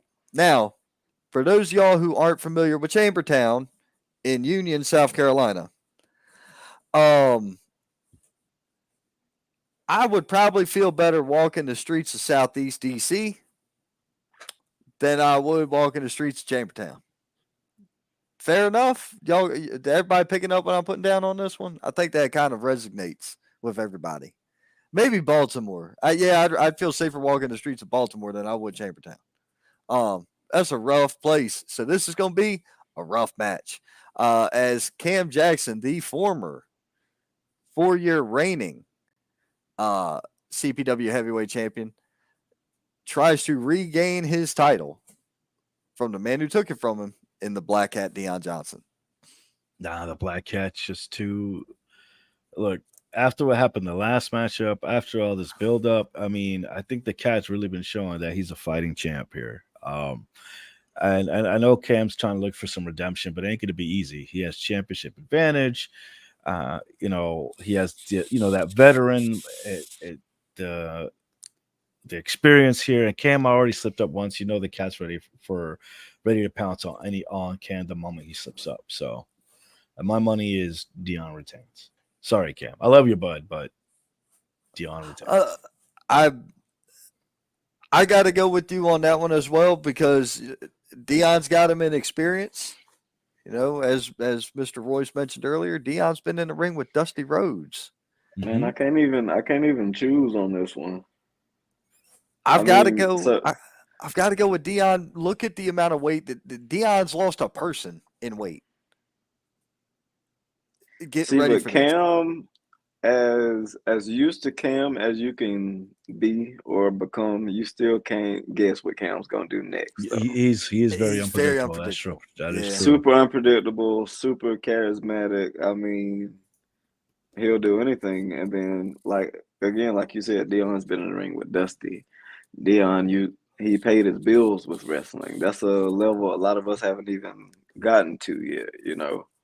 Right. He understands a whole other world that we probably a good percentage of us probably won't get to. You know what I mean? So I agree. You can't discredit either one of those guys. I'm not sure about this one. I would like to see pull it out though. Yeah, I'm gonna stick with the 21 plus year vet in the Black Hat Deion. I'm gonna pick that one. Absolutely. No bad choices on this one. Right. This is going to be a very interesting match because the closer, Jeff Connolly, challenging you damn right, always right, Buggy Right, for the junior heavyweight title. It's going to be something special. Oh, it's going to be a great match. I've seen both of these competitors. Connolly here. Let me tell you, the guy. He's.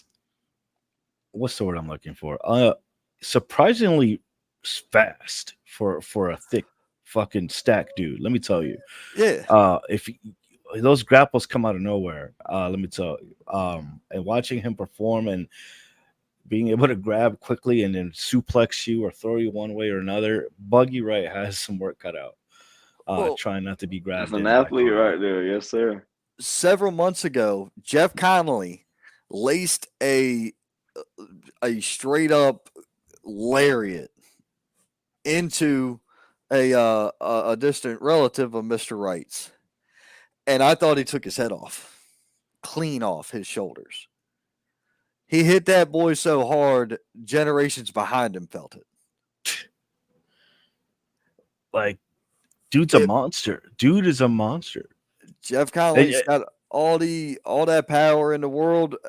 Buggy Wright, I have seen him take an unbelievable amount of punishment and pain and just not give up.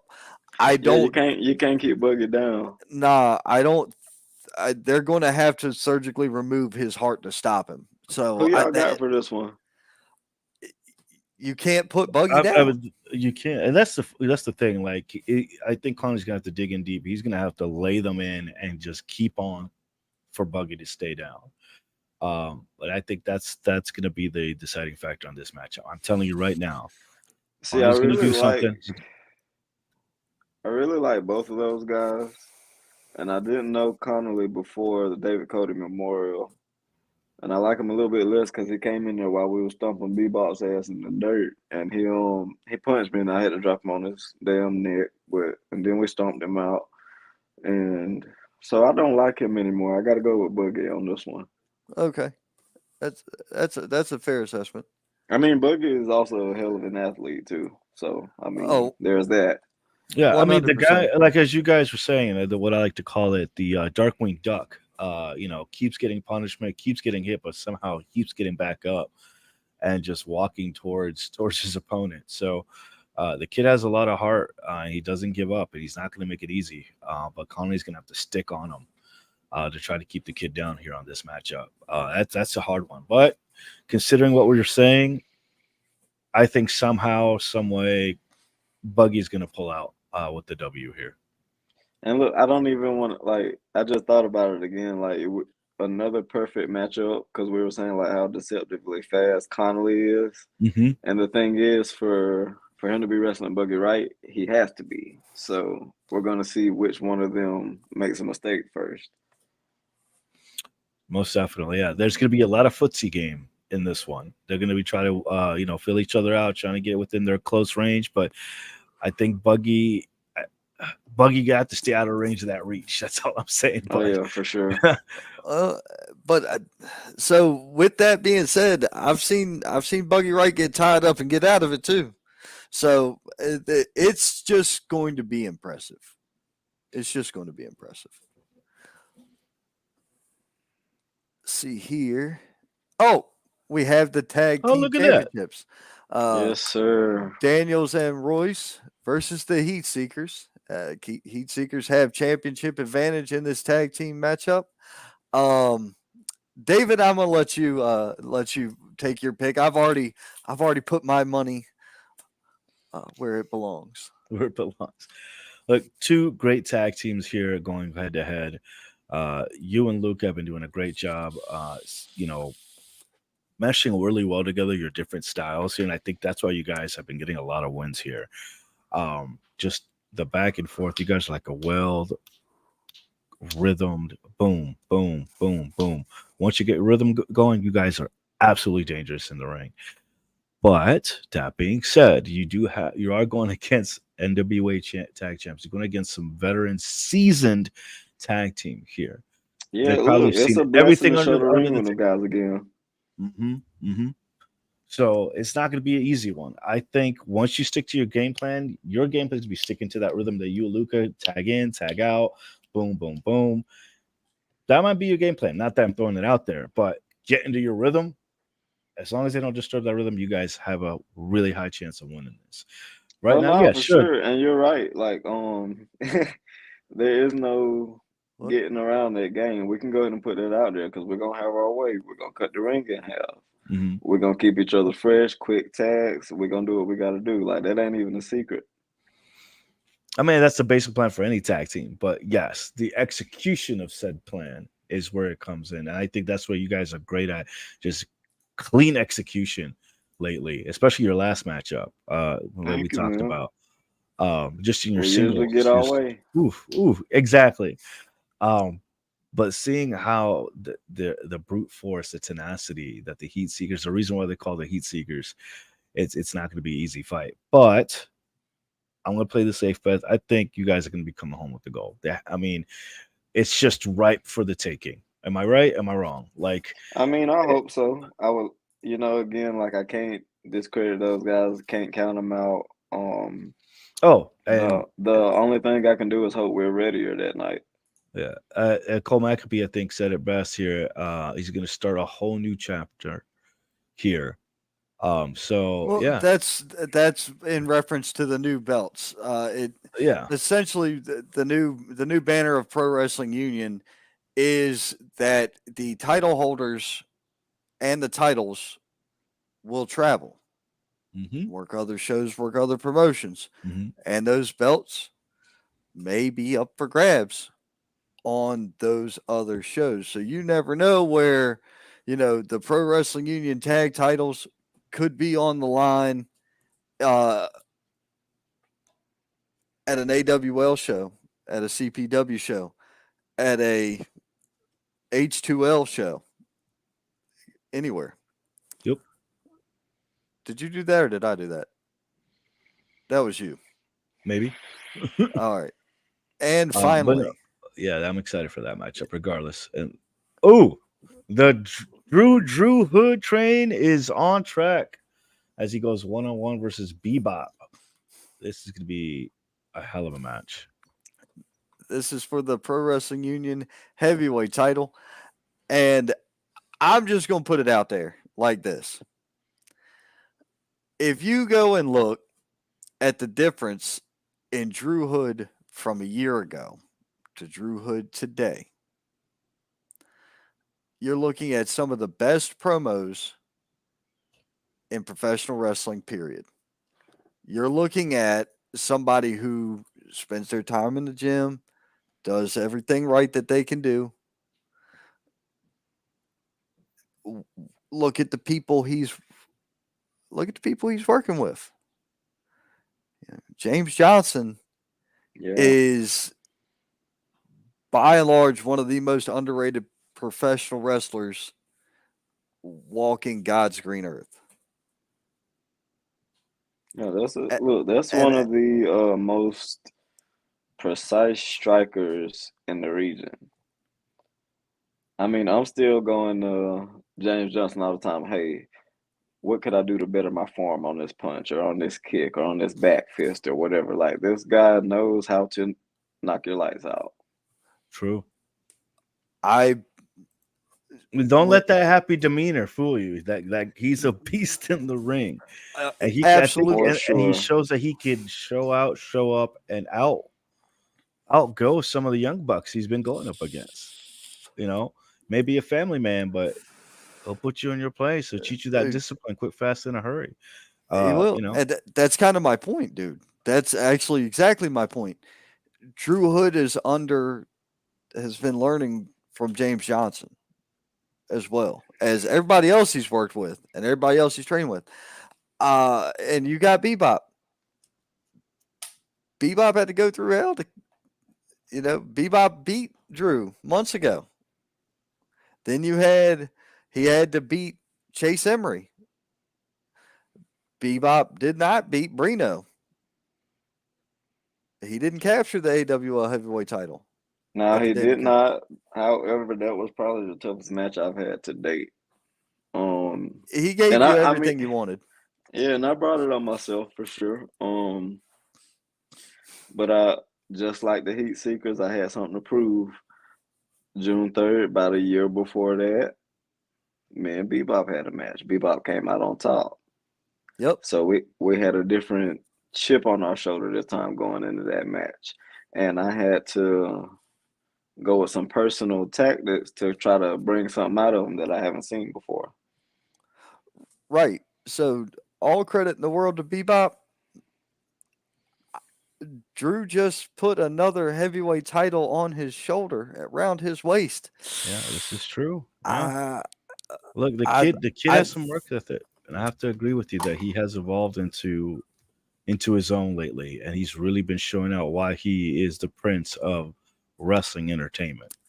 So my prediction goes as follows: as of Saturday, you may see the next iteration of what we like to call the belt collector. Yeah, my money's on the Juju train. I'm on the hype train for Juju. Man, I want to be. I just can't. Like, just having experience, kind of like Bebop's ferocity. Like, and as a competitor, I just can't really say it'll go either way because it's really going to come down to how hungry Drew comes into this. He does wrestle often, so maybe he wrestled Friday night and he tweaked something, or you know what I mean. So like Drew wrestles a whole lot, but Bebop also has a left arm injury that I made sure of at the David Cody Memorial. So those guys aren't exactly fresh coming into this. So it's gonna come down to hunger. This is true. This is true. Who's gonna want it more? Who's gonna fight for it more? Be y'all. Be everything you always wanted. Mm-hmm. You're hearing it from the crowd, even. The crowd's getting behind Drew Hood on this one. Brino, I respect your opinion. Here's the thing.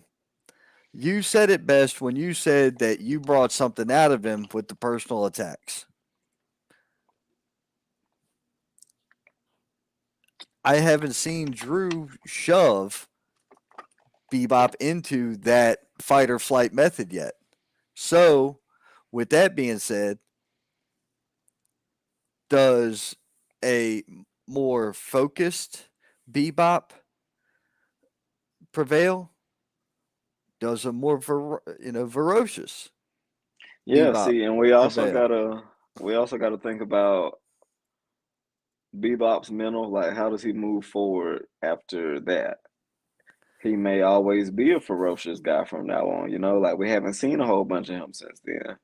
He may Right. be trying to, you know, he's main eventing this show. He's the heavyweight champion of this show. He's got some stuff to show the guys, hey, I'm still the top dude over here. So, I mean, there's just so many different levels of pressure on both guys. Yeah, 100%. I mean, it's good. That's a good observation there. Um, I don't know. I just they both have the great work ethic. They both are great competitors here. It's all going to come down to who's hungry, who wants it more. It's going to come into that instinct. It's going to come down to that tenacity at the end of the day. But my money is still on Drew Hood on this one, walking away as new champ. Oh, definitely. I think I'm gonna have to do it again on y'all. I don't know on this one. What's that? I'm saying I can't make a pick on this one again. Oh, man. Well, here's the thing. You don't have to make a pick either. I'm I'm going with Drew because I know uh, he's on a roll right now. So I mean, he's got that momentum. I don't know what Bebop's been doing. You said it. We ain't seen a whole lot of him lately. So is it one? Which is it? I mean, look, it can go one of two ways. Either he gonna come back and choke, or it's gonna be like that Rocky Four when we didn't see him for a long time and he was out in the woods and then he came back and he was like more ripped and aggressive than ever. Like it's gonna be one of those two. Yeah, it's gonna go one way or the other. That's for sure. But either way, I think we're in for a fantastic night of professional wrestling. I know I'm in for a fantastic weekend of professional wrestling myself. Always. So, oh yeah, it's always that way.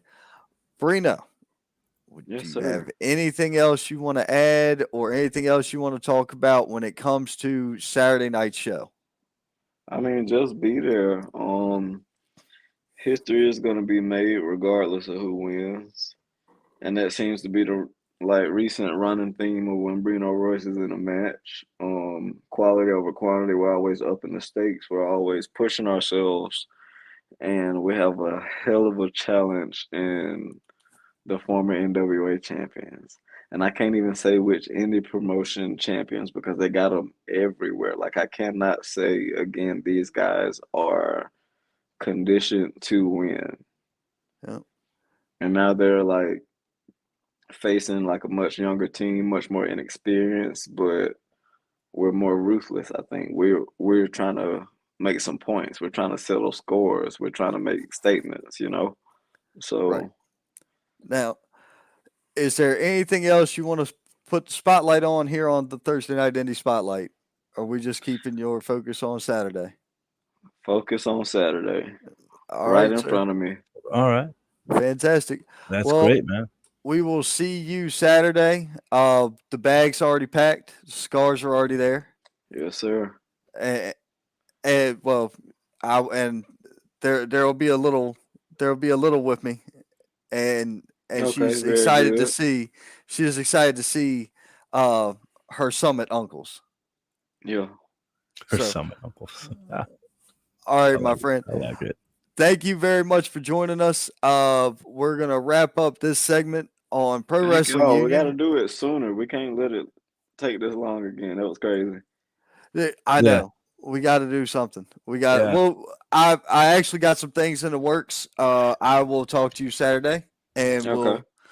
we'll see what's good with that. All right. Absolutely. Ron, Tio.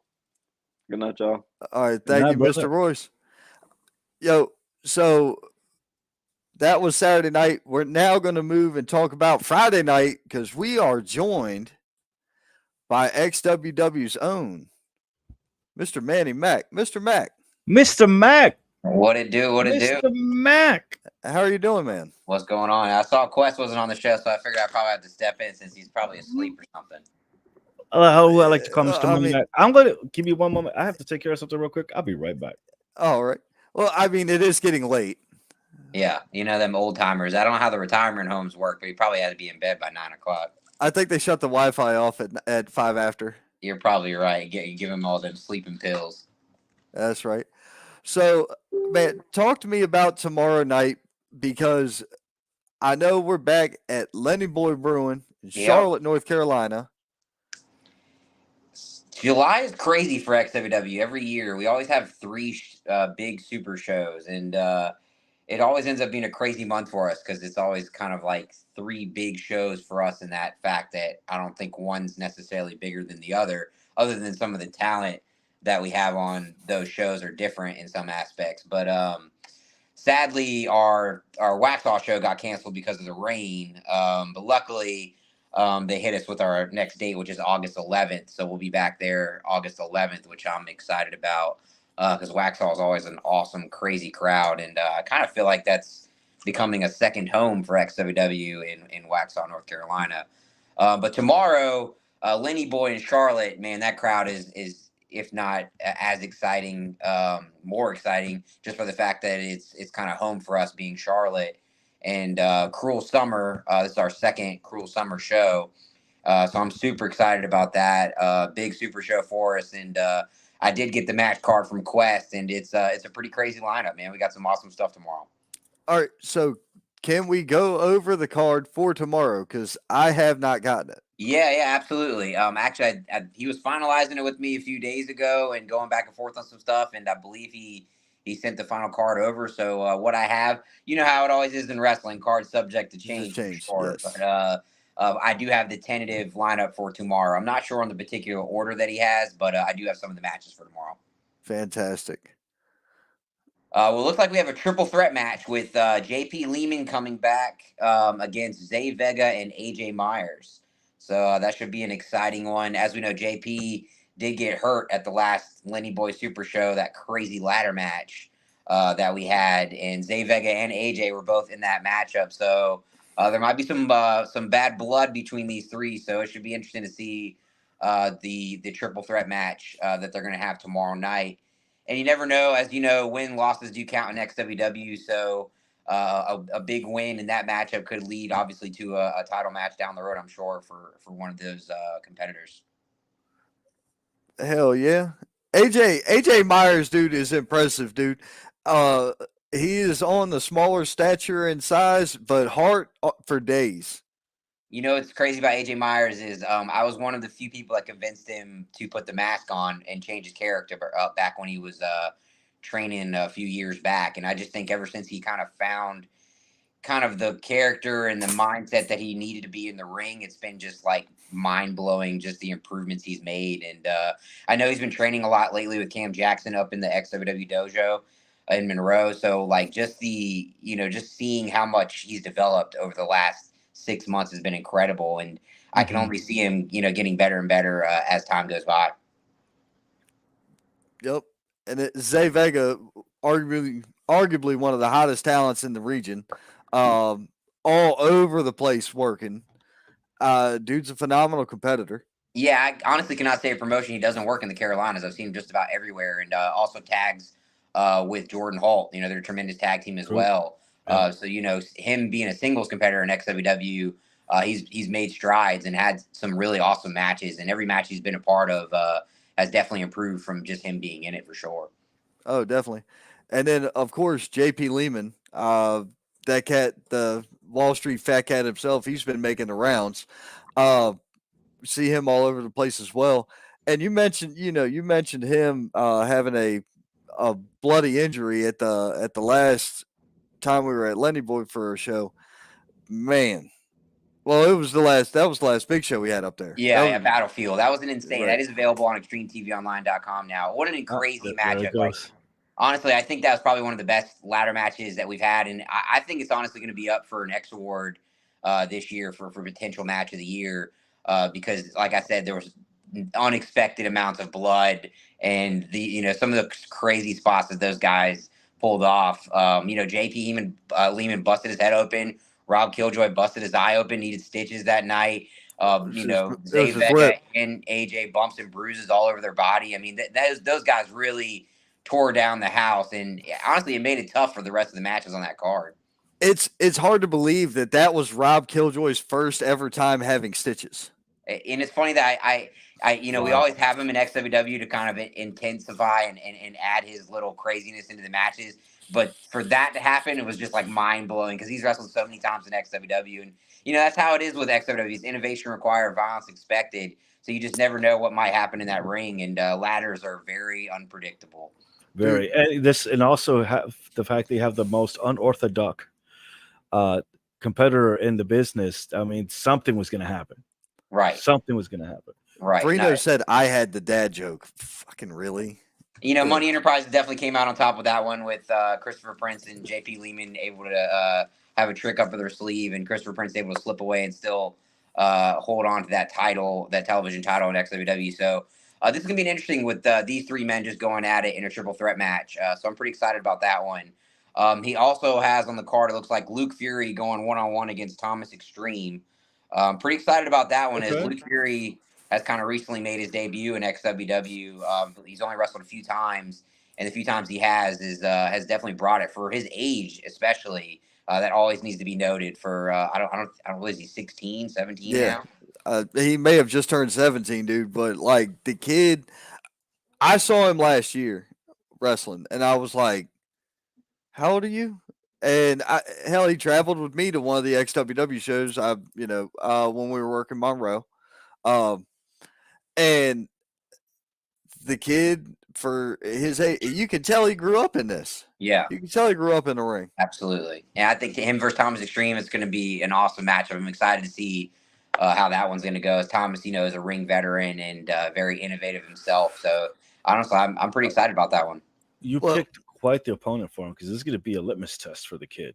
Yeah, absolutely. Thomas Extreme's been all over XWW and held multiple titles. So this will be a big test for Luke to see if he can prove his worth by beating Thomas. Oh, definitely. And a victory over somebody the caliber of Thomas Extreme definitely opens up eyes when it comes to who's holding current gold in the building. Absolutely. Another matchup we have on the card is Bobby Ballantyne versus Sephiroth. This is a singles match that was actually scheduled for Waxhaw, so it got pushed over to Lenny Boy after Waxhaw got canceled. And as you know, Sephiroth is on the warpath to get his hands on Facade. He will face Facade July 30th at Betrayal for the United States Championship. So Sephiroth's got, he's definitely got his mind set on that U.S. title. So it's going to be interesting to see if his mind's fully clear going against Bobby Valentine with those thoughts of Assad and that U.S. title on his mind. So Bobby, he's in for a tough battle. And Bobby Valentine has yet to get a win in XWW. That definitely should be noted. So it'll be interesting to see if he can get one over on Sephiroth. There's a lot to unpackage with that. And I like Bobby Valentine. He's a great wrestler. Yeah, he was really big with PWX's Pure division, and he did a lot of things with PWX at that time. And he's almost become a regular in XWW, where he's done some commentary, and he's wrestled a few times here and there. So this is a big chance for him to prove his worth and to become a regular member of the roster for sure. Right.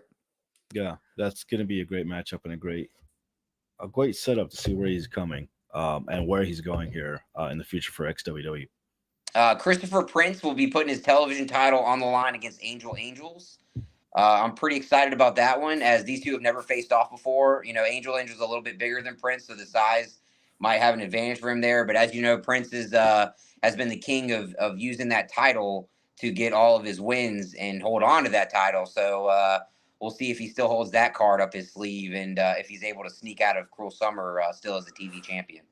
Well, where there's one, there's normally not too many of them, far behind.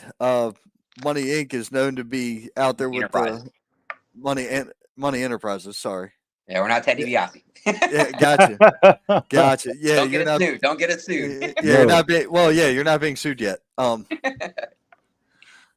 Oh Christ. I figured there was going to be a suit over a panda not long ago, but right. Oh gosh, yeah. That's hilarious. Yeah. But it's just wow. It was god awful. It wouldn't be wrestling without drama. You know how that goes. Jesus. True, yeah. True. Accurate. Or as the kids say today, facts. Right. Yeah. Truth. Or actual factual. I like that. There you go. Now, but what were you saying about Money Enterprises? I mean, you never know if Nathan Cross is going to be there. You don't know if Lexi Steele's going to be there. You don't know if JP Lehman's going to come out. You don't know with Money Enterprises. The money flows, so you never know who's going to show. Absolutely. And that's the one thing Money Enterprises has always done. They put the money where their mouth is, and they are some of the top heels in XWW and kind of align themselves in that fact. And they've always been a thorn in Quest's side. So, I think right now you can see the hottest couple in the Carolina pro wrestling scene is Christopher Prince and Lexi Steele. And both of them holding gold in XWW proves that. And even Christopher Prince beyond that fact now winning gold in other promotions. I do feel like XWW, is really good at showcasing a lot of the guys that are proving their worth and showing that in other places as well. So it's no doubt that him and Lexi are champions, and we'll definitely see what happens at Cruel Summer if he's able to hold on to that TV belt. That's gonna be an awesome match. Yeah, most definitely. Also on the card, we've got Jay Malachi versus Jordan Holt in a singles match, and man, you better buckle your seatbelt for that one, because I really think that could be high the octane match of the night right there. High octane, high intensity, high speed, high flying. Guaranteed. Did they raise the ceilings at Lenny Boy since the last time I was there? I don't think so. No. They may need someone's going to go flying. Yes, agreed. Because Jay Malachi enters the ring upside down, higher than I stand. And he's an incredible athlete, and he's been in XWW for a while now, thanks to LeBron Cozone. He linked up with us a few years back, so like the strides that he's made in pro wrestling just in the from the last few years is insane. Some of the places he's wrestled in and the matches he's had, and for him to kind of make his return back and go against one half of the XWW Tag Team Champions, Jordan Holt. I'm super excited about this matchup, and I definitely think it's caliber for being match of the night for sure. Agreed. Look, ever since I've been watching this kid for a while, I worked with this kid, I trained with this kid, and to see him level up lately and kind of see him grow and seeing his last few matches, this kid is intense. It's a fierce dude, Malachi. It's not just a happy-go-lucky Jay Malachi anymore. No, it's this kid. Wow. It's going to be a hell of a fight as well, because once that switch flips in Jay, it's not only just high flying. He is brutal, and I can't wait for that killer instinct to come out in this matchup. You know it's going to. And I don't think they've worked each other ever in XWW, so it'll be exciting just for us to have. And honestly, it could potentially be an X award matchup for match of the year for sure. I definitely think it has that much potential for sure. And Cruel Summer being a big show for us in July, that I definitely think this one could be that you'll want to keep your eyes on for sure. Agreed. Well, definitely. Another matchup we have for the XWW Internet Championship, Saeed Al Sabah, our champion, will be going one-on-one against Lil Panda. Oof. All right, that's gonna be a fun matchup. We just talked about him just a few minutes ago. So that little Panda. Saeed is definitely, he's been holding that title for a while now. Him and Treehouse Lee have a really big feud back and forth going, and Saeed will actually face Treehouse at Betrayal coming up on July 30th at the Monroe National Guard Armory. So it'll be interesting to see if Saeed is fully focused, as I know he's had his mind on Treehouse lately, going up against this matchup against potentially one of the hottest up-and-coming wrestlers in XWW right now is Little Panda, as far as with the fans. So, the fans definitely might be in Little Panda's corner, so I'm very curious to see how this one will go. But, Saeed being the mat technician that he is, that I don't think Little Panda's, got to necessarily knowing what he's going up against. I'm gonna have to agree with that. Panda is a fan favorite. He's been a big fan favorite. He's getting over with the crowd, but that's not going to be enough to go up against Ali. Wow, watching him the last few matches, talking about it here with Ron, and he's just a force to be reckoned with. Saeed's an incredible athlete. Like, we first saw him in PWX, and I was a huge fan of him back then, and now it's almost unbelievable how he's become a full-time XWW roster member, and even talks about so much of it in the back of how he's so down with us and down with the team and the product. And it's almost like a shock to me because, it was somebody that we always looked at from the outside. So kind of seeing him in the inner circle now and training up at the XWW dojo and all that, it's an amazing thing to see. And I'm super excited to really have him as part of XWW. And I think every match that he's had in the company has proven, why he is one of the best out there on the indies for sure. True. Dude, when you were talking about Treehouse Lee versus Saeed Al Sabah, two athletes, not all that dissimilar in size. There's a little bit of a weight advantage on Saeed Al Sabah's side, right? But both of them got heart and that athletic ability. There's a lot to it, man. They tore the house down at Lenny Boy when they wrestled each other. So for them, I can't wait to see what they do at the Monroe National Guard Armory. Yeah. That's going to be an amazing show coming up on July 30th. So this is literally just the tip of the iceberg of what's leading into Betrayal on July 30th. And, that's like I said, July is a pretty crazy month for us. So I'm pretty excited just to see how this all kind of transitions towards the end of the month. But our last match that we have looks like scheduled for the main event will be Cam Jackson going up against XWW trainee Metal Shark for the Hardcore Championship, Hardcore Rules. So pretty excited about that. As you know, XWW loves doing the hardcore thing. As you saw, my match against El Luchador at the last Lenny Boy show was pure insanity. First time we used barbed wire and all that good stuff. Barbed wire 2x4, barbed wire door. There was just a lot to unpackage there.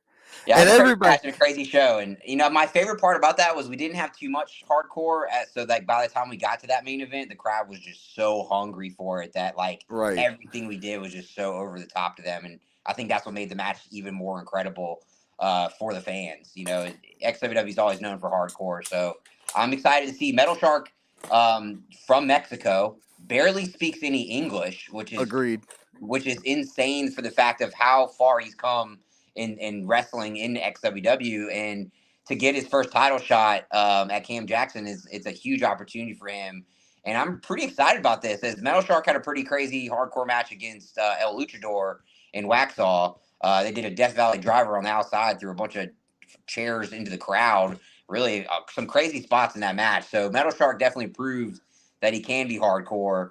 So I'm very interested to see if Cam Jackson can get one over. And like I said, this is kind of a teacher versus student match, as Metal Shark has been training with Cam at the XWW dojo. And if you check out the XWW Facebook page, you can see Quest was interviewing Cam, and Metal Shark jumped him after they were doing training. You know, they were leaving in the night, and Metal Shark had his way with Cam Jackson, beat him up with his manager. So there's some blood, there's some high action going on here, and I think we have a potential of a blood feud going on between these two. I like it. I'm excited for it because I mean it's gonna be a hell of a matchup. I heard how crazy the last one got. I mean, Metal Shark. I mean, this could be a great upset, a great start for him, XWW, if he wins this matchup, and it's gonna be crazy. I mean, you never know. These matches are always predictable, Right. and you have two competitors who are known for their unpredictability. It's gonna be chaos. Here's one thing about some of these matches and some of these crowds that we deal with. There's still the people who are like, "Oh, that's that stuff's not real. That barbed wire is fake." Right. Until I hand it to them. Right. I've done that. I've been like, is this fake? Here, Right. You want to put your hand on it? It's My stabbing me. My back still scratched up from that match. I know. I bet. That's what I'm saying. But I've had little kids come up to me. That chair's not real. I bang it on the ground and I go, "Here, you tell me it's not a real chair." Right. What are you thinking? I think one of my favorite things of this card, and even leading into the pay-per-view at the end of the month, is like XWW is really kind of finding its image now, in a sense that it's building its own characters and its own roster. And that's been the biggest tricky part for us, throughout the last year and a half, with how big the Carolina scene is how to look different, because a lot of these wrestlers wrestle in so many other places that it's kind of hard to have that image of like, oh, okay, well, I'm not going to see this guy. I'm not going to see this guy. And that's kind of what I think this show has a lot of. You got a lot of those XWW originals that you don't see in a lot of other places. So I'm really excited for that. And I think that this could really prove of what the future has to hold at how XWW builds its own wrestlers and its own characters, and still uses a lot of what's the best that's out there. But to have that originality within the product is something that we push really hard on.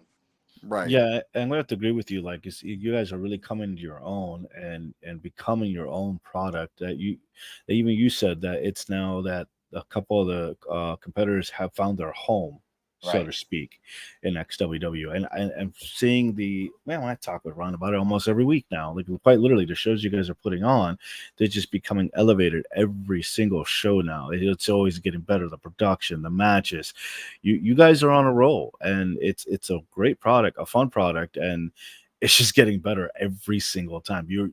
I don't know who does your booking, who does the whatever they're Mr. Money, Manny Mac, but they're doing a hell of a job. It's a combination of a team of people for sure. Johnny Smalls is a big part of that. Quest obviously is, Cam Jackson, myself. There's a big team of us that really help make all of this happen each time. And some of my car dealerships are helping backing a lot of these shows. So there's a lot that makes this train move. I'm just one small piece of it for sure. And I just want to touch a little bit on the 30th coming up, just so you can lead into this. Sephiroth versus Facade for the U.S. title, and that's a Nether Void hardcore rules match. And what I'm scared about that is there's a potential to see fire, barbed wire, God knows what in this matchup. So they're definitely going to tear the house down for sure on that one. I'm super excited about it. Angelica Risk, who's making her debut. She's worked in Deadlock Pro, a bunch of different promotions around the Carolinas. Super amazing female wrestlers, wrestling Danny Moe, with our women's champion being the special guest referee. So that's a pretty exciting one. As you know, Danny Moe and Lexi Steele have had quite the feud going on this year, where Danny Moe's been trying to get her hands on Lexi Steele and get that women's title back. So this will be interesting to see Lexi Steele being the referee figure in this matchup, and Danny Moe and Angelica going at it one-on-one. I'm super excited about that one in this matchup. Obviously, we mentioned Saeed and Treehouse going one-on-one. We're not sure of the stipulation on that matchup yet, but I know that'll be a crazy one. And we got Fodder and Fulton going for the heavyweight championship. Super excited about that one. As you've seen, Fodder making his waves through NWA, and Fulton, is just recently made his debut back in Impact. and holding on to our heavyweight title since he beat Bosworth back in December. So that's definitely going to be an awesome matchup. I'm super excited for that main event and to bring all of that to Monroe. Christopher Prince obviously will be defending his TV title if he's able to beat Angel Angels. And those two opponents he has coming up will be Flex Simmons and Rob Killjoy. So that'll be a crazy matchup if he's able to beat Angel Angels and carry that belt into Betrayal. So he's If gonna not, it'll be Angel in that spot, right? Yeah. Yes, sir. Yeah, it would be Flex Simmons, Rob Killjoy, and Angel. So that's a potential to be a great triple threat match Either for way. Betrayal. So yeah, I'm super excited for the card. There's supposed to be a couple other matches, which obviously will depend on what happens at Cruel Summer. Man, that's just telling you, July is an awesome month for XWW, and August, we've got Lenny Boy and Waxhaw set up coming up. So we have August 11th, Waxhaw will be back, and then August 25th will be at Lenny Boy for Tidal Wave, which is our big summer pay-per-view. So man, yeah, just super excited, honestly, guys. Like just to see how the school's going for us in Monroe and bringing some of these new talent in as far as guys that you really can only see in XWW. And I think that's kind of what has been the best part about all of this in the last few months is kind of like I mentioned before is just seeing our own originality and our own image and kind of letting fans get a real taste of what XWW is about. Right. And then big news, you got more lined up in September as well. I'll wait on some posters for that stuff, but yeah, September's awesome. We actually some awesome stuff I will announce now. We have Hammerstone coming in from MLW. He'll be here in October for Halloween Massacre. So that's a huge thing. Never been in the Carolinas, so we're super excited about that. And we just signed for December at Winter Bash. Returning back from Impact Wrestling will be Moose.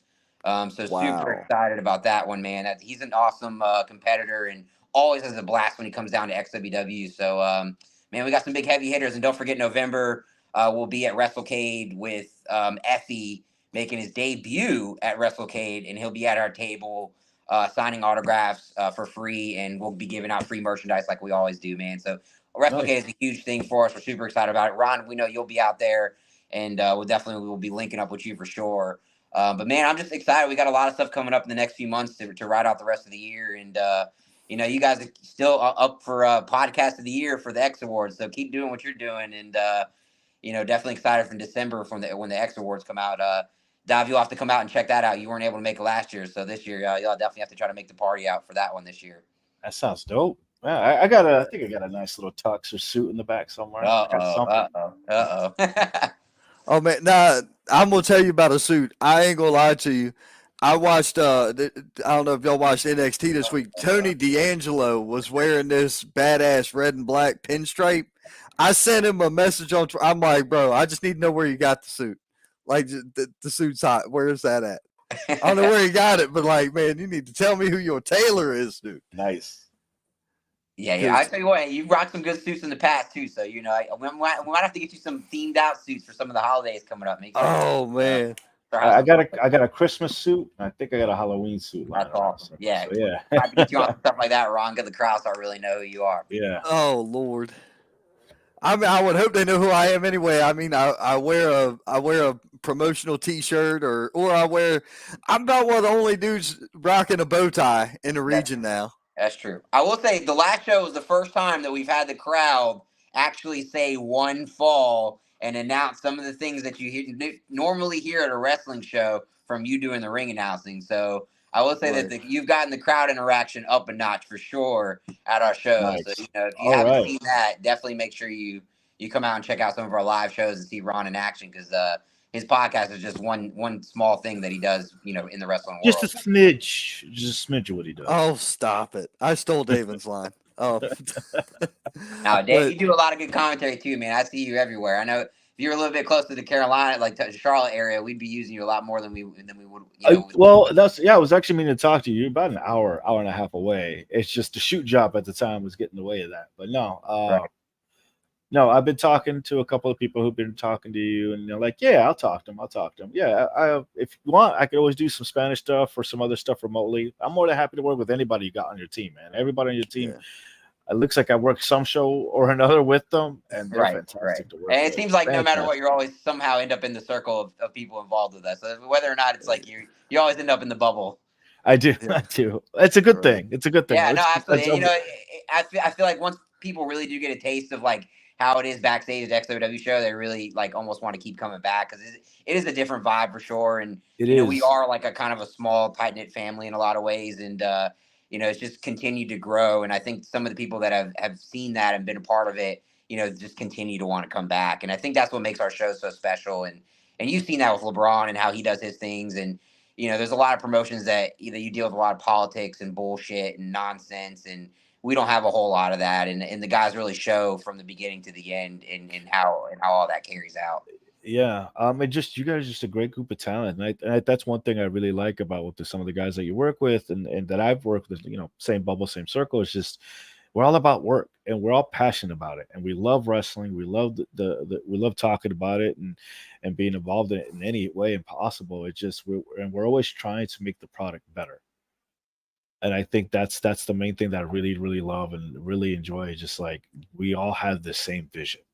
Not that many promotions have that. Right. Everybody on the same page. It's got to be fun. You know, when it stops being fun, I say you should stop doing it. And that's Yeah. kind of what it was for me. I did stop for a while because it wasn't fun anymore. The politics and everything overtook everything. But I got the itch back and we started having fun with it and we scaled it down. And, you know, now I think we're kind of at a point now where it's a lot of people involved that it is that escape for them. And that's what it's always should be. It should be that, you know, like that inner child of you that was still watching, whether it's Monday Night Wars or any of that you grew up in, that's what it should be for you, you know. And that's, I feel like every show we have being behind the scenes or going through that curtain, that's the energy that we feel for sure.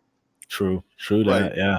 And I mean, we also want to thank you because we're still rocking live on the Roku network. Yes, sir. Appreciate dude, that. So we shout out XWW as often as I can remember. You know me, I don't have a good memory. Yeah, we're working on some other stuff too, man. We're trying to expand the app some more. So next year, I definitely, you know, we're looking at Amazon TV.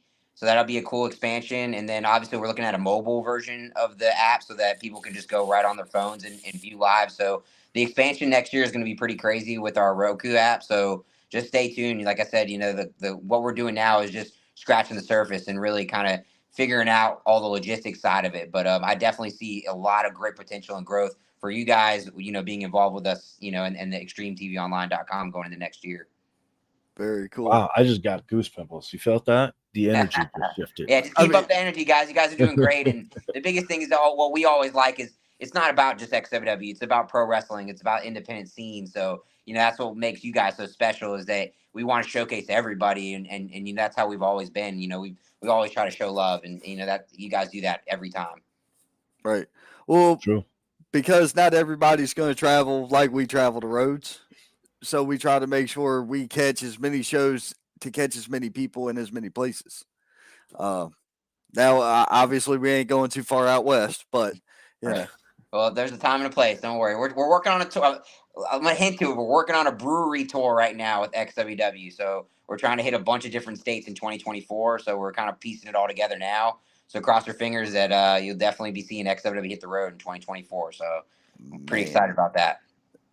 That's awesome. That is crazy. Yeah, we're gonna get an RV, get the trailer with the ring, get about 10 or 12 of us, and hit the road for a couple weeks. That sounds like the dream. Yep, that's awesome. That is awesome. I'll fly in, fly out. That's all right. Yeah, you people will probably do the same thing. But yeah, we're trying to hit the road because we feel like the product's there now, and you know, with breweries being so far in every state now that it's kind of easy to kind of branch out. You know, whereas before you had to rent out venues and rely on street teams, things like that. Breweries really bring a lot of the fans now. So it's if your product's good enough and you can sell it, then you know ultimately you can sell your show across, and that's kind of what we're looking to do into next year and to really expand the product. And you know, I think that's why you're seeing the shows being scaled back like they are now and building these original characters and building so close to our homegrown talent, because then we're able to expand on that of saying, all right, now we're going to hit the road because we've got the solid crew to do it. Wow. That is a hell of an idea. That is one hell of an idea. Have some fun with it, man. Just keep your eyes and keep that seatbelt locked on because we ain't slowing down one bit. You know, just what we're doing right now in the Carolinas is just a small piece, and luckily now the crowds are growing, and that's the best part about it for me is to see that is, because we've had plenty of shows. Our first Lenny Boy show had 5 people there.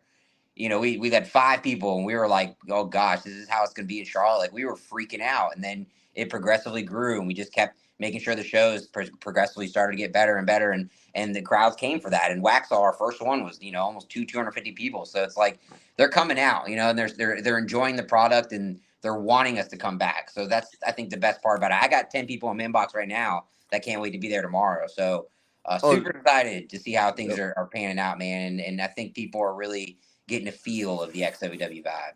Oh, most definitely. I'm telling you one thing, dude. The crowd was slammed at the last Waxhaw show, so I know it was like 350. Yeah, in that crowd last time. Yeah, I think Murph Mancini was counting the crowd, and he was like, he lost count around 315, 320, and because they were so scattered around the back, and then he still had people inside that it was just that place where they were coming in by the third match, they were still coming in. So it was pretty crazy that how late of a crowd they were coming in and still coming in droves. So honestly, I think there's so much potential in Waxhaw, and that could ultimately become one of the big homes for XWW for sure.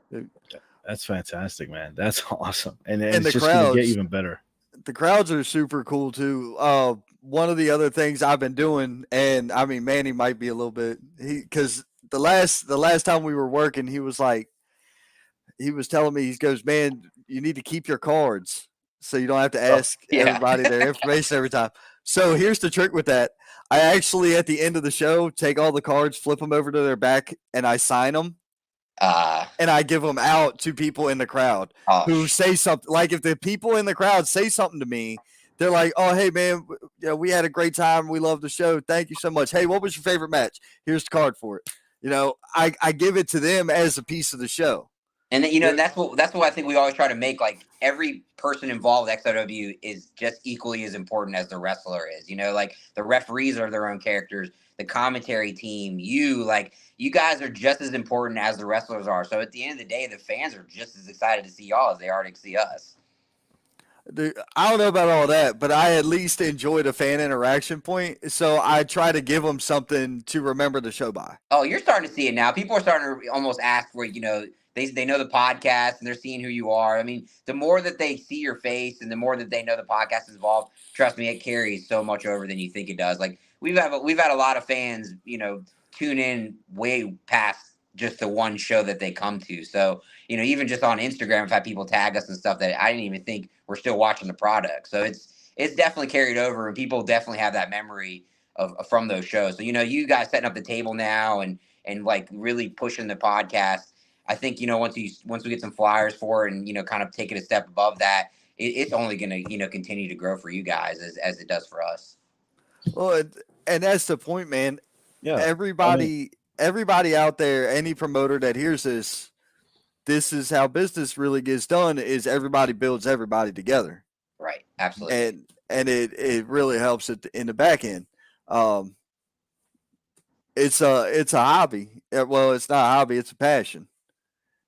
And there's a lot invested in all sides of this, man. And it's a good time. That's the best part of it.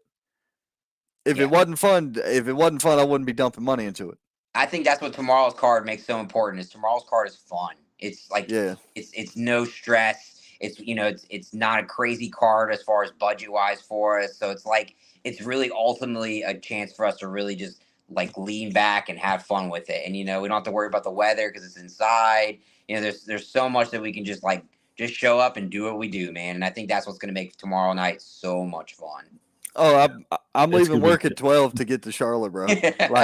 Yeah, trust me, I got to film a couple car commercials in the morning, and then I'm heading straight there. So I'm gonna try to be there when they start setting up too. So yeah, it's like I've been waiting all week for this, especially after losing the Waxhaw to the rain, because I was so pumped up for Waxhaw from the last showing. But I think all that energy is gonna dive in tomorrow for sure, and I think we're But they say things happen for a reason. I think it's just to make this show even better and even extra special. And I think I think it may help.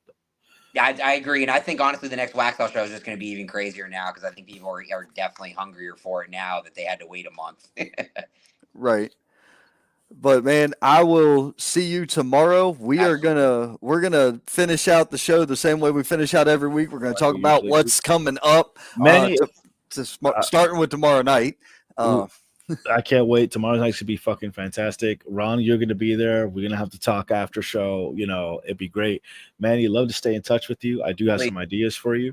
Absolutely. We can link we're up. going to link our WrestleK like we always do because I'm going to be there that whole weekend. So we partying hard that weekend. Same. All right, guys. Thank you guys for having me once again, man. Anytime Ron, just hit me up, and we'll definitely keep the ball rolling, man. And I'll see you tomorrow. And you guys keep doing what you're doing and showing love to pro wrestling and indie pro wrestling, man. We need more guys like you out there. Well, Thank appreciate that, sir. Man. Thank you, Manny. Yes, sir. Always a good time to have the boss from XWW on this show. Manny Mac. And see, I wasn't really ignoring comments. Cliff, I appreciate all the comments. Yes, thank you for the spot at Waxhaw. You right. Thank you. Everybody's excited for tomorrow night's show. Mac Daddy, the boss man. Yep. Can't wait for XWW tomorrow night. Ready to get extreme.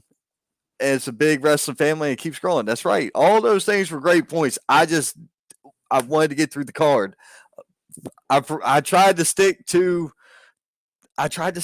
this week more to the guests that were on and, bring the comments in as we needed to. But in this case, it was easier to just get through the guests, catch up on the comments, get through the guests, get to the comments, that format seems to work. It's going to get crazy when we introduce our new show, how we're going to have to navigate those waters. Mm-hmm. That's going to get dangerous. And there's people that don't realize that just yet, but it's getting dangerous. There's a lot of work coming our way. Let's see here. I'm trying to make sure where we are. That's over. All right. So where we are tomorrow night, XWW presents Cruel Summer. This is a television taping at Lenny Boy Brewing, Charlotte, North Carolina. Doors open at 6:30, bells at 7.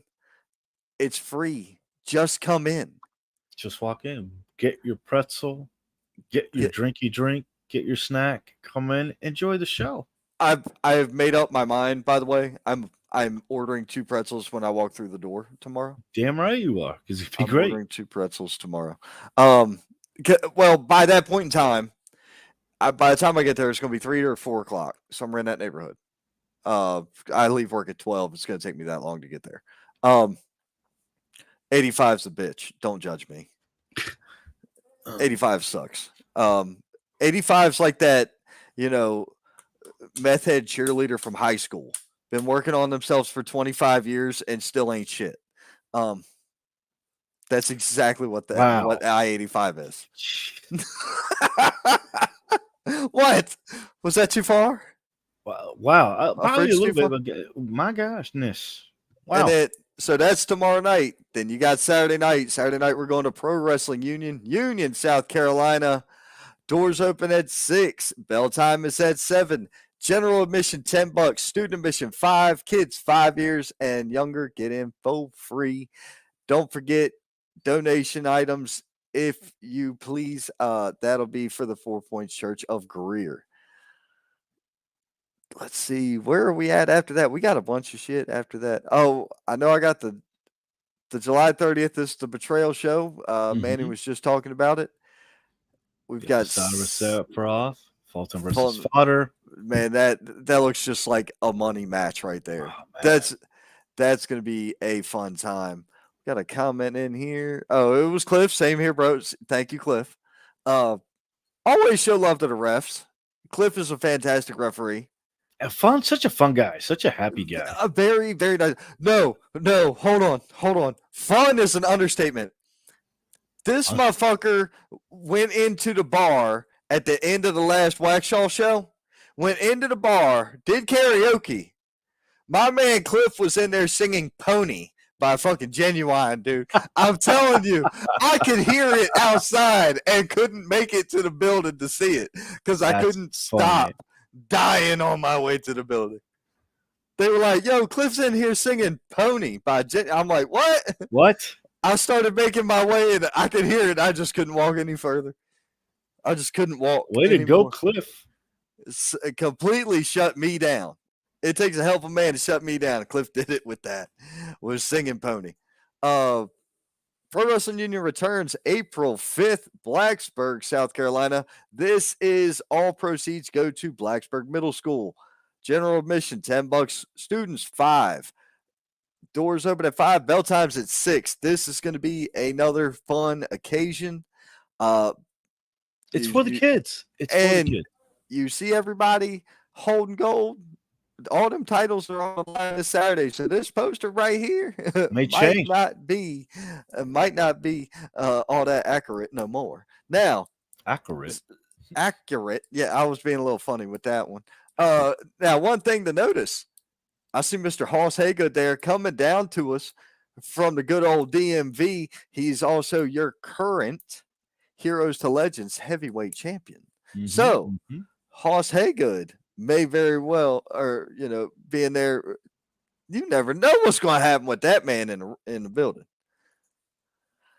You just also heard Manny mention it. August 11th, Extreme Warfare coming back to Waxhaw Tap House. So that is the 11th. I am stoked for that one. And then Back to School Brawl. America Lucha presents Live Pro Wrestling August 12th. For Back to School Brawl. I don't have the card for that yet, but you don't want to miss out on that. It's going to be a fantastic time. America Lucha Wrestling is back with more wrestling, and so is Foothills Wrestling Alliance, FWA. These guys have been doing collaborative work lately, and this is going to be a hell of a fight. Matchups here this night. This is FWA and America Lucha collab. So, yeah, don't miss out on this great, awesome card. That's all I can say for now because they just dropped this poster, so stay tuned for more info on that. Yeah, definitely. We've got plenty more to hear from about American Lucha Wrestling. Most definitely. See here. Also on the 12th, in Boiling Springs, South Carolina, 5555 Paris Bridge Road, you've got Wrestling for Christ bringing you body slams for book bags yet again. This is another proceeds going to the schools. Caprice Coleman going to be there. Barbarian going to be there. This is actually for the kids. It's for the kids. It's for the kids. Okay. So Caprice Coleman will be there. The Barbarian will be there. Be sure you show up. Get you a meet and greet that morning, 11 a.m. Don't miss out. Don't miss out. Don't miss out on any of this wrestling. I mean, you have so much going on, and I'm glad that we're talking about it because the next one, we talked about it. Pro Wrestling Union Parade of Champions. Sponsorship packages are available, so contact Pro Wrestling Union. But look at the talent on that poster. You've got the Good Doctor, Landon Hale. You've got Bebop, the legendary Mr. Number One himself, George South, the Black Cat, Dion Johnson, and Chase Emery. Be unveiling new United Tag Team Champion titles. Mita, get nice. Oh, so shiny. Brand new United Heavyweight Champion. A new chapter for UPW. No, that's a new chapter for Pro Wrestling Union, PWU. Oh, yeah, sorry. You are about to talk about UPW. There you go. That's what I was waiting for. Yeah. There you go. UPW is in action. Raleigh, September 9th. That Saturday. You don't want to miss out. The first show was a blowout. This one's going to be even bigger, better, and badder, let me tell you. And the guys are ready to go. The ladies are ready to go. The competition is going to be hot. It's going to be fantastic. And it's going to be uncensored in Raleigh, North Carolina. Tickets are available. Make sure to use promo code Estacado, the last name, to save some monies. And there's the second poster. So nice they had to do it twice to send out another poster just to make sure that you guys are informed here who's going to be there. It's going to be an awesome, awesome night. Also in September, we have the return of CPW. They're coming back for their annual takeover event. 5 years and ain't dead yet. Some big names announced for that, including Curtis Coleman and AJ Kazana. So that will be awesome. Now, we found out earlier today, Run It Back from Intense Action Wrestling will be taking place September 23rd. back in the good old DMV, running back. And I think we already heard that they're going to have an appetizers match where we are going to be there live. We meeting as the Thursday Night Indie Spotlight, representing me being there because Ron has other obligations. But we, as in you, me, and the fans, we're going to be there and we're going to be live. And you're going to be watching the appetizers first thing with me there live. It's going to be a good time. And we're going to be back in my hometown near the DMV too. Coming up right into October, man, we're going to Shop with a Cop. Number 3, Heroes to Legends Wrestling heavyweight champion. As I mentioned earlier, Hoss Haygood. I see the Black Hat, Deion Johnson, Chase Emery, and the always dangerous Brittany Jade will be on the show. Much more information to come on that one. AWL presents Super Clash as well. That is October 21st.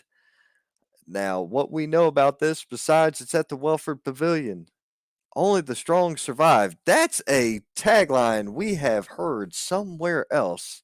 Very interesting. But I see 2 gentlemen on there that we know quite well, and that's Coleman and the Real Drago. The Real Drago. Saw him live at MomoCon.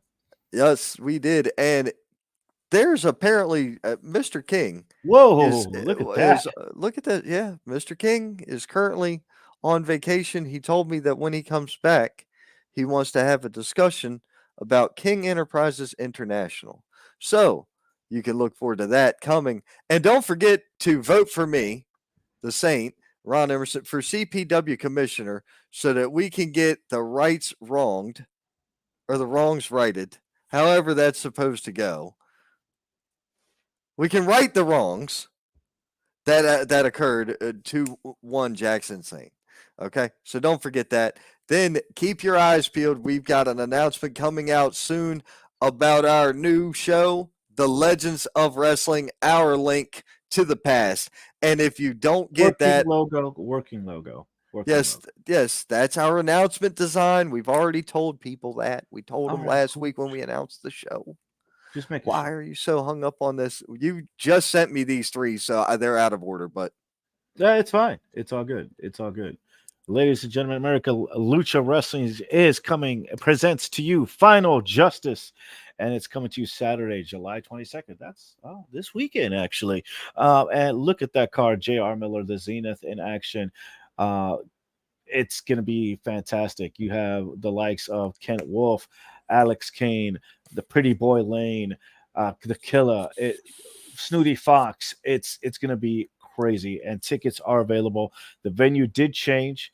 As you can see there, it's now moved to the Moonshiner Z at 932 Kirkpatrick Road in Burlington, North Carolina. So that had to be moved, but it's still going on. Tickets are available. Front row tickets are $15. General admission is $10. You don't want to miss out. It's going to be an awesome, awesome show. MATW. They sent me some information today, Ron, that they're running this show on August 18th. They gave us an invite if we want to come out and do it. It's going to be a fantastic show. Check it out. They're going to be in Berryville, Virginia.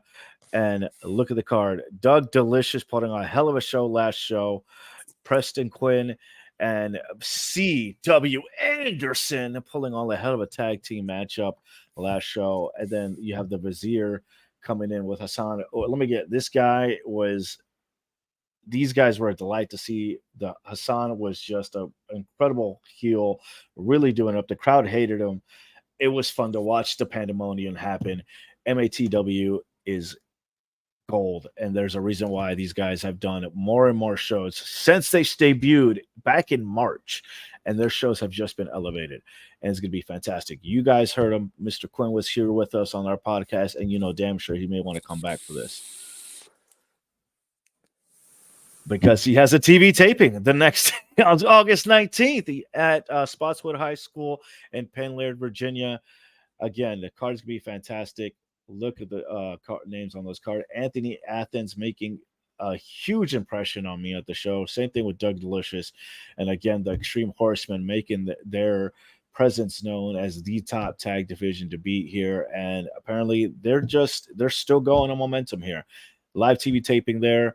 Don't want to miss out. Ringside $20, general admission $15, and that's going to be Saturday night, the 19th, in Spotswood High School. Fantastic. I will put those in order. Now that I know, I'll put them in order. Yeah, my bad for that. I was sent that like earlier Yeah, today. I actually downloaded them during the show. During the I don't know, during the segment. Because I had to go back and go to my message, so I took some time. I had to take care of some stuff, so I'm going through, and they're like, yeah, they were happy with what I did, and I know I think a lot of more shows need to be doing a little more pre-show action, kind of getting knowing some of the card, and kind of giving some appetizers to the fans who haven't gotten there yet. Because think about it, you do a pre-show about an hour before a show starts, you get the hype going, you get people knowing the show's actually going, get some last minute, I didn't know there was wrestling in town. Well, now you do, because you watched the pre-show. Right. Now, next week, guys, we're going to bring you all the coverage and recap from the shows of this weekend. I'm working too. David, you working this weekend? No, not at the moment. Okay. Actually, these 2 weeks, we're going to be finalizing everything and finally moving everything down to Virginia. Our last day here in PA will be hopefully the 18th. 18th is next month, Bo. Yeah, still 2 weeks, man. It's still a lot of preparing, man. Got to get the truck, got to get everything packed up. That's a month. That ain't 2 weeks. That's a month. Well, these 2 weeks I'm preparing. It's whatever. Okay. So I have to get everything ready for all that. So we have to pack up and get everything ready. That's a lot of stuff, man. That's a lot of movement between 3-4 states, technically. I agree with you there, big dog. But anyway, ladies and gentlemen, that has been the show. We have gone on for 2 hours 46 plus at this point. Woo! That was a hell of a show. It was it's a marathon, not a sprint. And at least we got all the information out there. We got everything covered, everybody covered, everybody got to see everything. At least everything we can show you without getting in trouble by the FCC. Yep. Or stuff that we can't show you just yet or can't talk about just yet. Yeah, there's those things too. I like our guest to drop the chisme, as he says. My good little gringo getting it right. Look at you. I'm so proud. It's maybe I subbed the vodka for tequila. Or the rum.